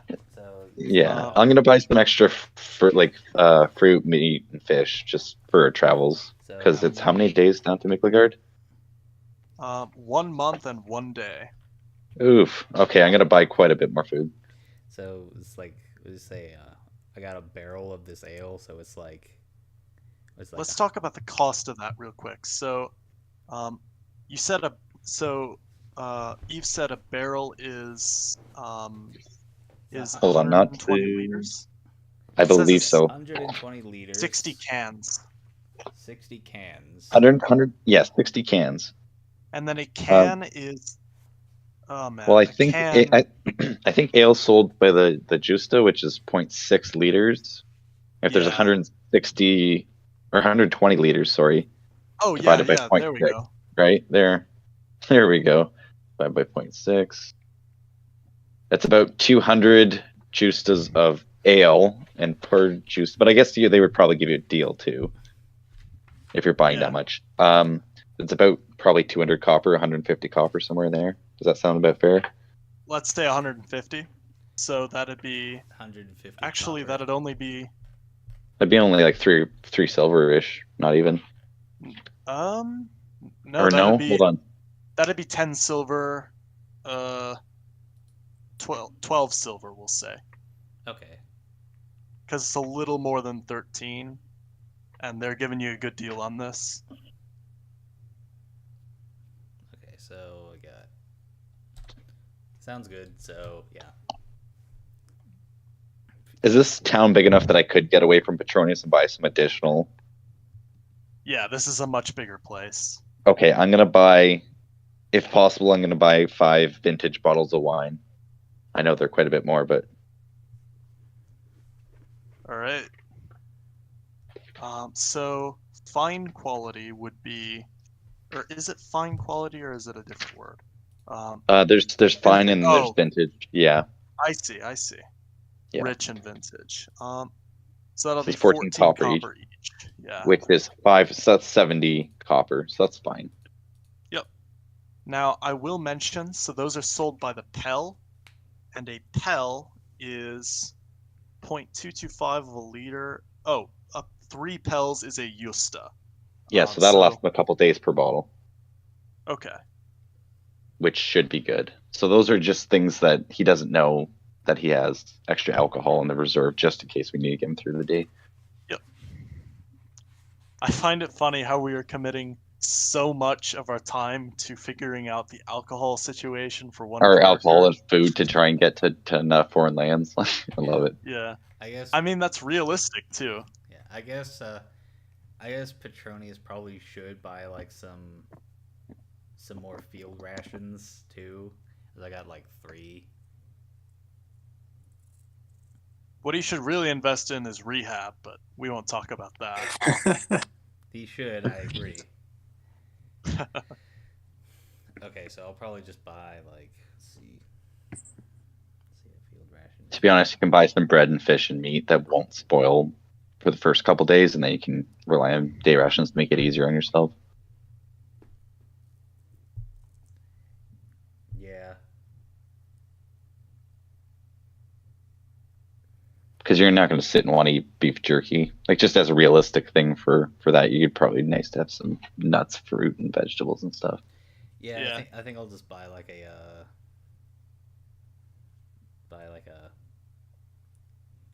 barrel of fish or something, just to have like a. I assume it's like salted and something, so it's like kind Probably. of preserved. So Yeah. I'll pay like 2 silver to get like a barrel of fish on board, so we have some. So it's like ale and a barrel. I'll pay 2 silver to get a cask of like salted meats, just so we have something different than fish. All right. You guys are set. Well, I Yeah. don't know if you're set, but I think you are. Well, I got some bread, I got some cheese, I got some honey, I got some butter, day rations, fruit, fish, meat. We should be good. I learned about a year ago. So potatoes and butter, if you eat just that, that's 99% of the nutrients you need. So like potatoes, butter, and honey would be like everything you need. Now you guys don't have potatoes, you have meat, which is probably even better, but just You can food for survive thought. a ridiculously long time off just potatoes. It's insane. So I mean, the Irish did it for a long time. Yeah. True.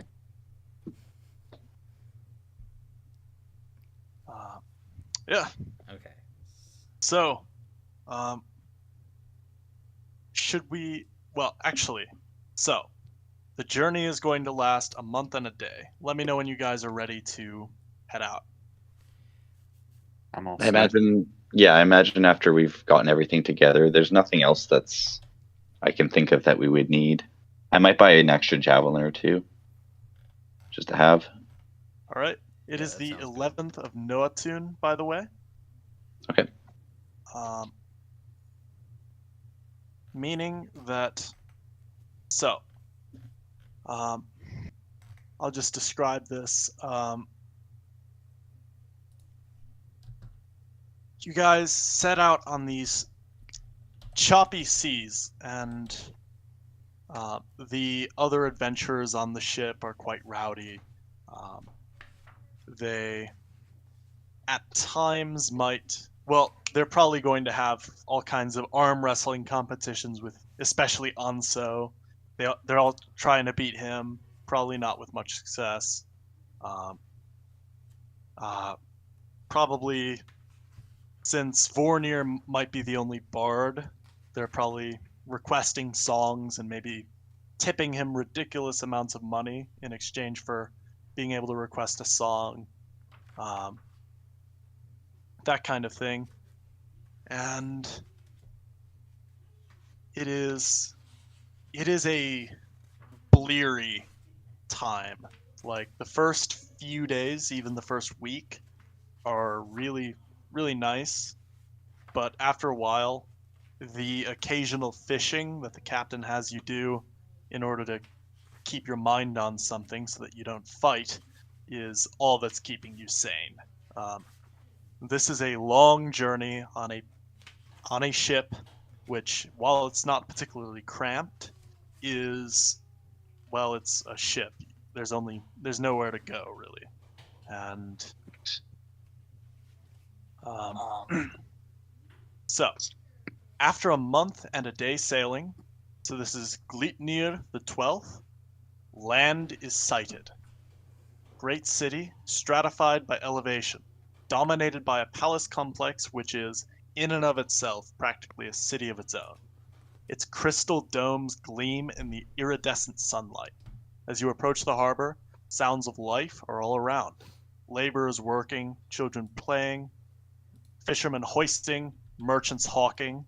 It is in many ways like a Thulean settlement, but in many more, it is like stepping into another dimension. This is by far larger than Highstead, which is already the biggest city in Thule. The cobbled streets and multiple story buildings are coming into view, and as you dock into the harbor, there is a feeling of profound wonder among the ship's passengers. How do you all feel? Petronius is probably standing in awe just at the sheer size of this settlement, and he's probably just like agape, and then he just also just like takes like a sip of a bottle of like some alcohol. Yeah. I think Adrocles, being so used to forests and all those sorts of things, is probably just as blown away. Probably, Yeah, I think Anzo's probably probably a little nervous. sorry. Yeah, definitely a little nervous from Anzo as well, and he's a little stir crazy to get off this boat. It's definitely been a long journey, just eating salted meats and fish by towards the end of it. So yeah, it's nice to be part of a new land, I guess. Now, I'm sure you're all anxious to get off the ship, the captain begins, as he is seeing everyone gazing in wonderment at this great city, and he says, I've done this journey a few times yet, and I'm afraid we can't get off yet. We're going to have to declare our possessions. They're going to search us cursorily, and then we can get off. And so it takes the better part of a couple of hours, and then these magistrates in formal clothing, and it's clothing nothing like you've ever seen, robes, but like robes that are blue and like a golden sash, or not, well, a golden sort of sash around their waist. One thing you do recognize is I forget what they're called, a Paphlagonian cap, I think it's called. I forget the name of it. Anyway, and so they search you guys, and they don't find anything offending. They understand that you guys are here to join. Well, they understand just because they see you guys and your bearing and your weapons. They know you're here to join the Varangians, the Sword Brothers, as it were. You notice it's sort of a mangling of Thulayan words meaning Sword Brothers. And when you disembark, immediately there is this guy in ratty common clothing who comes up to you and in broken Thulayan says something along the lines of, "You want buy cheap wine?"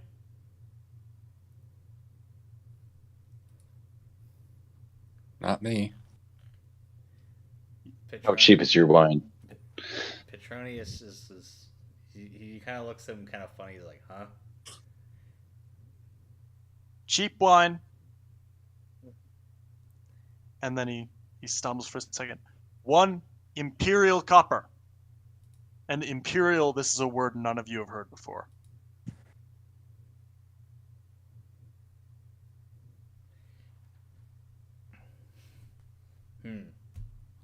So he kind of Hanzo's gonna pull out one of his Thulayan coppers and just out of curiosity, he's gonna be like, would this work? 2 of those. 2 of these. Let's see this wine. Just to try and haggle with this. He doesn't want to appear like weak and he's not sure of the custom either here, so. He thrusts into your hand this bottle, about a pel of wine, and it's not even a well, he uncorks it, right? And thrusts it into your hand. Like, if you don't grab it, you're gonna drop it, basically. Okay, Anzo's gonna grab it and he's gonna. And he grabs the 2 copper. Anzo's just gonna like look at it and he's just gonna kind of chuckle and he's gonna hand it over to Petronius. He's gonna be like, "Is this even worth half a copper?" Too Petronius? late. Already bought it. All sales final.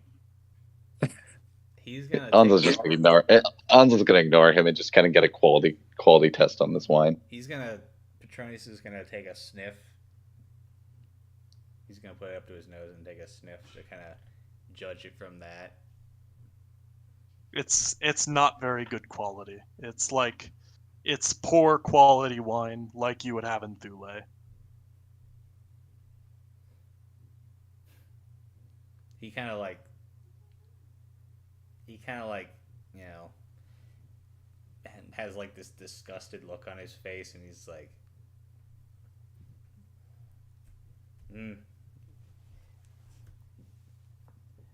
I'd probably only drink this if this was the only wine that I had. Anzo's just gonna kind of take it back and be like, "I understand," and he's gonna just stick the cork back on and throw it in his bag and just kind of. He didn't give you the cork. Oh, it's just uncorked. Yep. He's gonna. Anzo's just gonna walk around with this bottle uncorked, I guess, and just kind of chuckle and be like, "These are strange lands we were in, gentlemen. Just keep your wits about you." And he's just gonna slowly sip this shitty wine that he's purchased now as a souvenir. A Thulayan in all mail armor and a helmet comes up to you. He's a little inebriated. He's got a mug of mead in his hand, a mug of wine. Like, the only alcohol in this land pretty much is wine and really bad beer, and most of the wine is a lot better than what you got. And he chuckles and he says, "Looks like you guys just got shortchanged." I see it as an investment in the knowledge of the surroundings rather than an investment in this poor quality wine here. Yeah, that's how they get you. I'd take a guess as to why you're here, but I think I already know.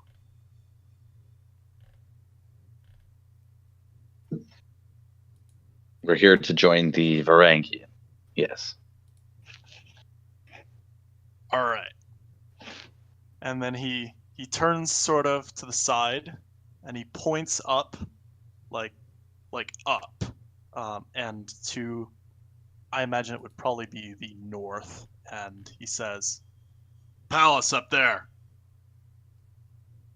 That's where you want to go. Specifically," and he babbles off some directions. Essentially, you want to go up to the front gate, you want to announce yourselves, then tell them you're Thuleans, and then they'll tell you where to go. Though, if you got the time, we're having a bit of a party here. Want to join?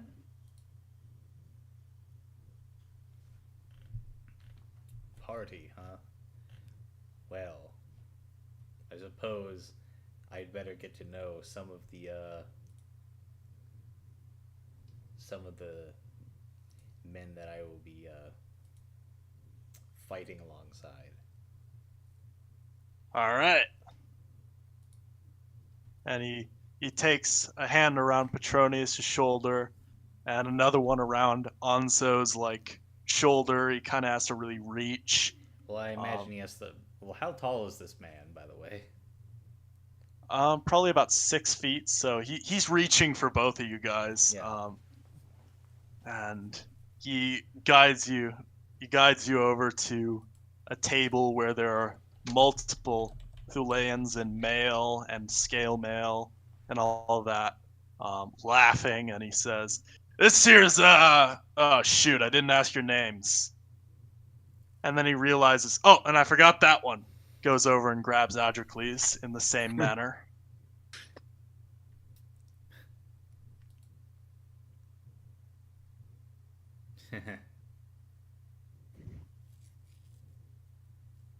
So I guess Anzo will just, kind of introduce us and be like, "This is Petronius, Adrocles. My name is Anzo, and that over there is Vornir," pointing to Vornir, who's probably lurking behind us. Did Ilgar and Zakonis come with us? They're following you guys, yeah. Yeah, and these are our compadres. Yep. One of the warriors sitting down, he gets really serious as he's looking at Anzo. And he says, "I have a question." Go ahead. What the hell did your mother feed you? Anzo's just gonna kind of let out a bit of a chuckle, but Anzo, this is the first time it's come up. Anzo actually has has a flaw that's what was it? Short-tempered. Yeah. I'm not sure if that would push it. It's up to you if it would. This was very obviously a joke. He just got really serious to add to the shock value. Okay, if it's clearly a joke, then Anzo's lighthearted enough and pretty easygoing enough to kind of just chuckle along and be like, I got another question. Arm wrestling. The answer is yes. Anzo's just a little annoyed about this, but he's going to go for it. Because it's probably been every single person on the ship on the way over has wanted to arm wrestle him 20 times over. So yeah, Anzo's begrudgingly going to start to arm wrestle this guy. Strength, please. Yep. I will check. Hold on.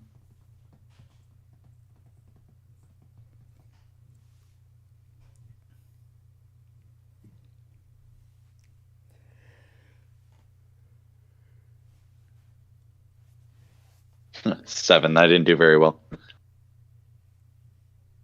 So this guy, he's got the thickest arms you've ever seen, barring your own. He's big, but he's not tall, but he's got big arms. And you're arm wrestling, right? And he actually feels like he's as strong as you, or even more. And he actually wins within 10, 15 seconds. Anzo's going to be a little embarrassed, but he's going to just murmur something about, just getting off the ship and being a little tired from all the poor food. And he's just going to kind of just join the rest of the group again. Petronius is going to crack his knuckles and he's going to step up to the plate. And he's going to say, let me give this man a try. Oh, have at it. Okay. So And then he smells the like the ridiculous amount of alcohol on your breath, and he says, winner gets pulls this absolutely gorgeous bottle of wine from like out of his satchel. Winner has to chug this. Okay. So. What did you say about power of will? Was it like per day or per session? Per day. Per day. So this is definitely well past the. So I'm gonna use a power of will on this roll. Well, you haven't rolled yet, so. Okay. So, like, keep it in your back pocket if you roll poorly, I guess. You can definitely use it. All right. Okay, that's strength. That's a 7. So yeah. He rolls a natural 1. Okay, so I guess I don't have to use that. He kind of like he literally falls over when you start applying pressure, and he says, "All right, it's yours." Hanzo's just gonna chuckle and be like, "What did I tire you out from the first round there?" I suppose. What's your name, good sir? My name, Sverker Severson. Svarka Severson. Sverker Severson. Yes. I love it. I said it kind of weird, but yeah. And so yeah, Petronius is going to take this the bottle of wine that is now his prize. He's going to take a sniff of it. Oh, it's beautiful. It's just better than anything you experienced in Thule. Any wine you experienced in Thule, that is to say. And Hanzo's going to cheers him with this shitty bottle that he has. Yeah, they're just going to like clink, and he's going to just start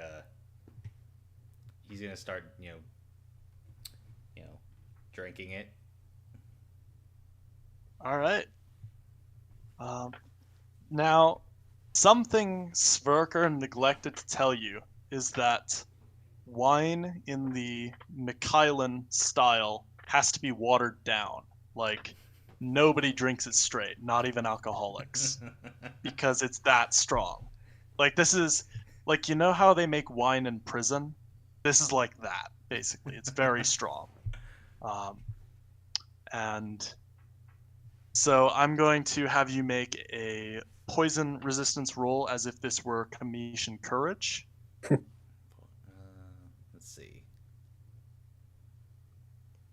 Some really quality wine. Wow, that's awesome. That is. Is it poison resistance? Yes. That's a 7. A 7. Yeah. You're gonna fall asleep for 3d10 minutes. Let me roll that. 16 minutes. You are out. So yeah, I'm just gonna imagine like they just like, they do the cheers and he takes a swig, he sets it down and just completely stone faced and he just falls backwards. Sverker catches you and lays you down on like the table, and then one of the warriors gets out some war paint, starts applying a mustache.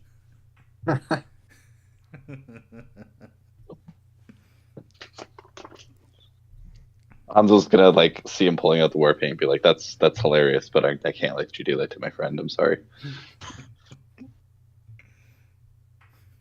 Well, I guess we'll just have to do it to you two. And Hanzo just stands up to his fullest height.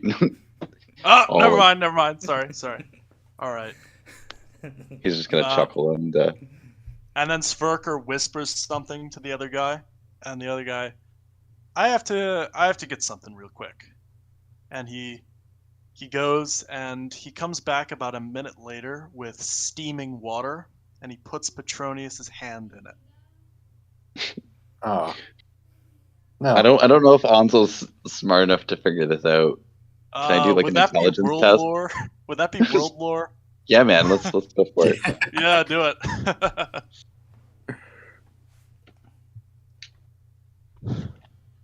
World lore. Okay. Let's see how I'm doing here. Oh, I'm not trained at all. Beautiful. 7. Everyone knows this, but not you. Okay. You would have needed an 8. Anzo thinks like it's some foreign custom to, I guess, like, it's like, like well-wishing kind of deal. I don't know. Anzo's gonna sit around and eat some food and just kind of relax and make sure, like, kind of guard Petronius as best he can. When the guys see that you don't know what they're doing, they start laughing like crazy, and they refuse to tell you what it's about. I guess Anzo's gonna be like talking to Adrocles and Vornir, and he's like, these guys are rather strange. I think the sun's kind of baked their minds a little bit, but perhaps we should get our bearings. Did you guys want to check town while I guard Petronius, or did you want me to take a look around? Oh, that reminds me. Petronius, sorry, actually, we'll do that later. Never mind. Sorry. No worries. I was just going to mention as well, if anyone wanted to check out town, we still have to let Hroth, Khalid's son, kind of know that we've arrived and all that good stuff. So I wouldn't mind checking out. All right. So I will sit around and guard poor Petronius here, and I imagine Vornir will probably accompany Adrocles anywhere. All right. We will pan over to Adrocles and Vornir then, and I'll say Zakonis is going with. Ilgar is gonna stay with Petronius and Anzo. Perfect.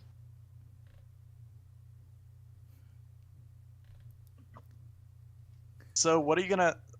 I'll start by I'll tell you what. So next session I'll have a map of the city and everything probably, or failing that I'll at least have a general idea of where everything is.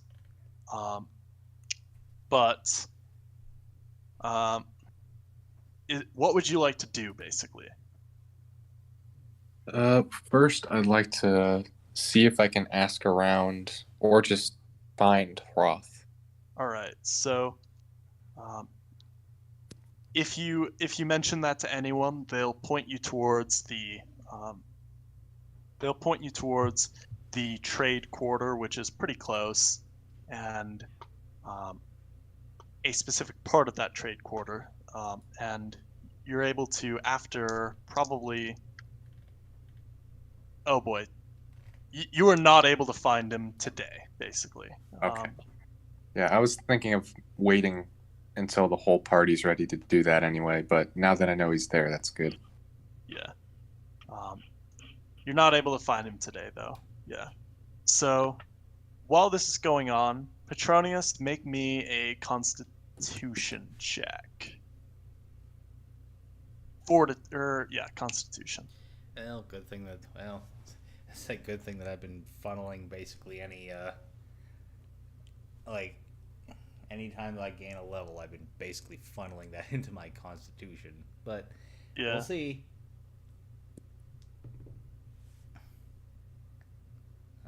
That is an 8. Yeah, you pissed your pants. No. Yeah. So whenever Petronius finally comes to and he's like, notice he's a little moist. Yeah. He's like, you wake up about 16 minutes after passing out. You have a little bit of you have basically like a Hitler stash because they didn't paint it on really. It's a Charlie Chaplin, I swear. Yeah, because he had to stop as soon as he started painting it on. So you have the Charlie Chaplin stash. You're rocking that with the long black hair, and you also have you also You're laying like with your back on this table and your legs on a chair. It's a miracle you haven't fallen over, and well, you have soiled your breeches.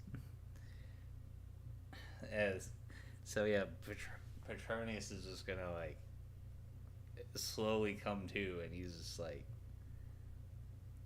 at first he doesn't even really recognize what he has done exactly, but he's just like, what the? Oh, and your hand is still in a bowl of lukewarm water. Yeah, he's just gonna like, you know, rub his face, not necessarily realizing that like it's like it's wet, but he's just like, what do they put in wine like in these lands? Ah, that was the good stuff, you see. And it wasn't adulterated, you see. It's supposed to be mixed with water.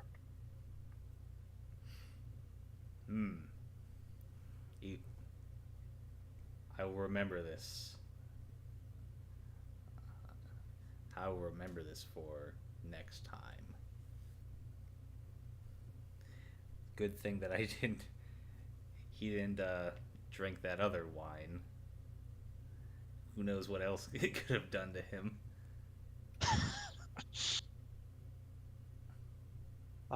It's at this moment that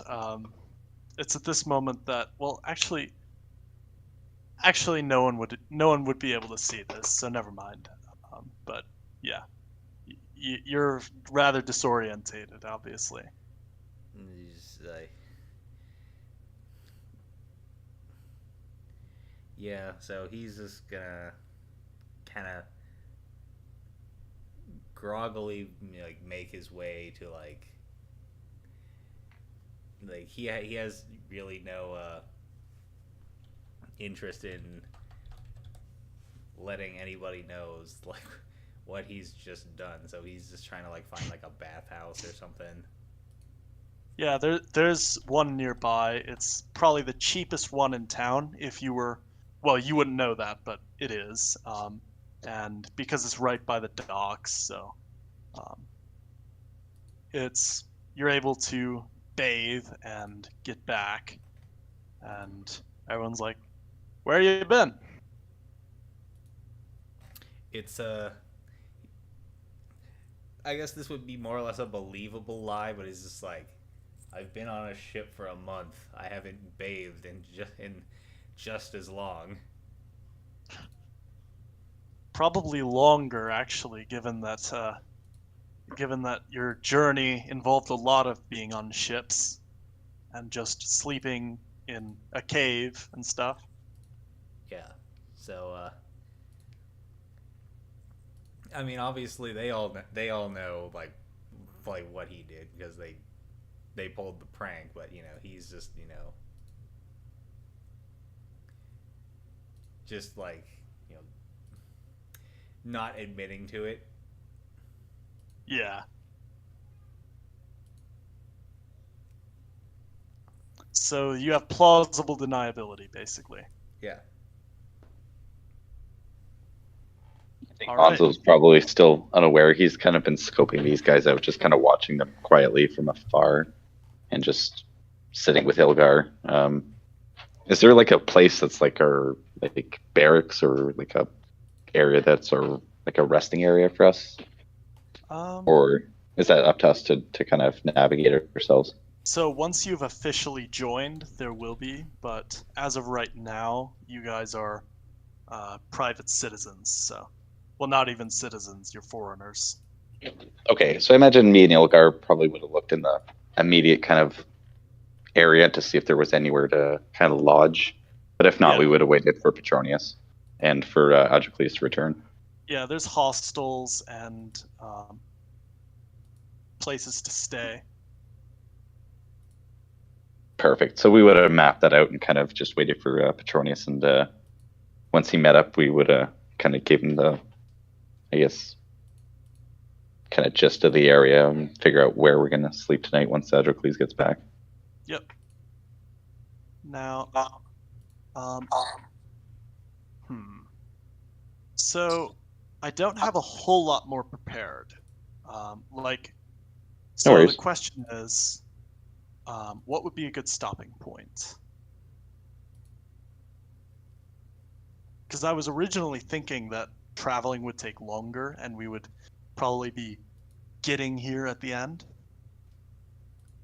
Gotcha. No worries. We kind of bypassed some of the encounters as well. So I imagine we probably would find some hostel and probably just nap from there. And maybe that's a good place to stop unless anyone else has any major stuff that we need to do. Yeah. It's nice to know that we have some sort of semblance of wine, so we don't have to prepare too much for that. Is there like a market for us to grab food and stuff like that? Oh yeah, totally. Perfect. So yeah, we would have mapped that all out, and I guess we're good to go. Yeah. Unless anyone else has anything else they need to do. I'm imagining this as like these 3 illiterate Thuleans, just like drawing on a literal like piece of cloth with war paint. Like, all right, so the market's here, and the baths are that way, docks are here, and it's just like the crudest map ever. It's the crudest map, but it's enough to give us quite a good guide. So, Yeah. I mean, it's working. So.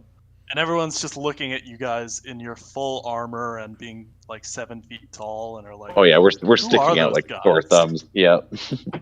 Yeah. So. And then they realize, well, these are the guys who have been showing up for the past couple of months. So, well, past couple of years maybe. Yeah. So yeah, Petronius is,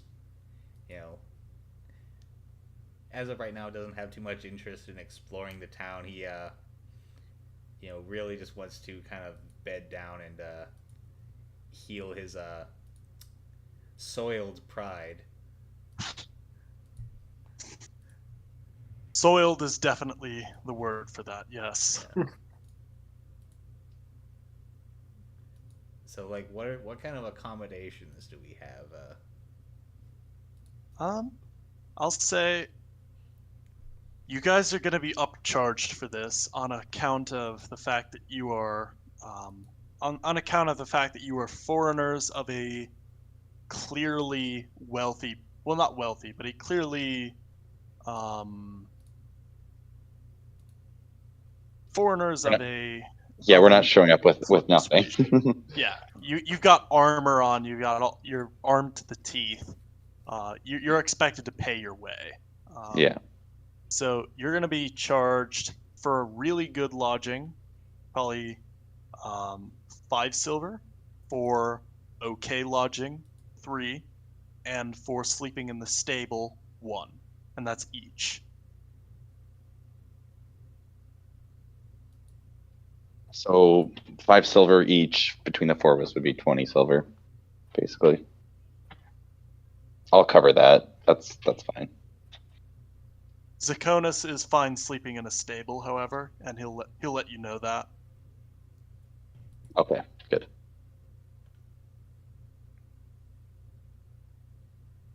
Okay. And then Ilgar says I can watch him, so.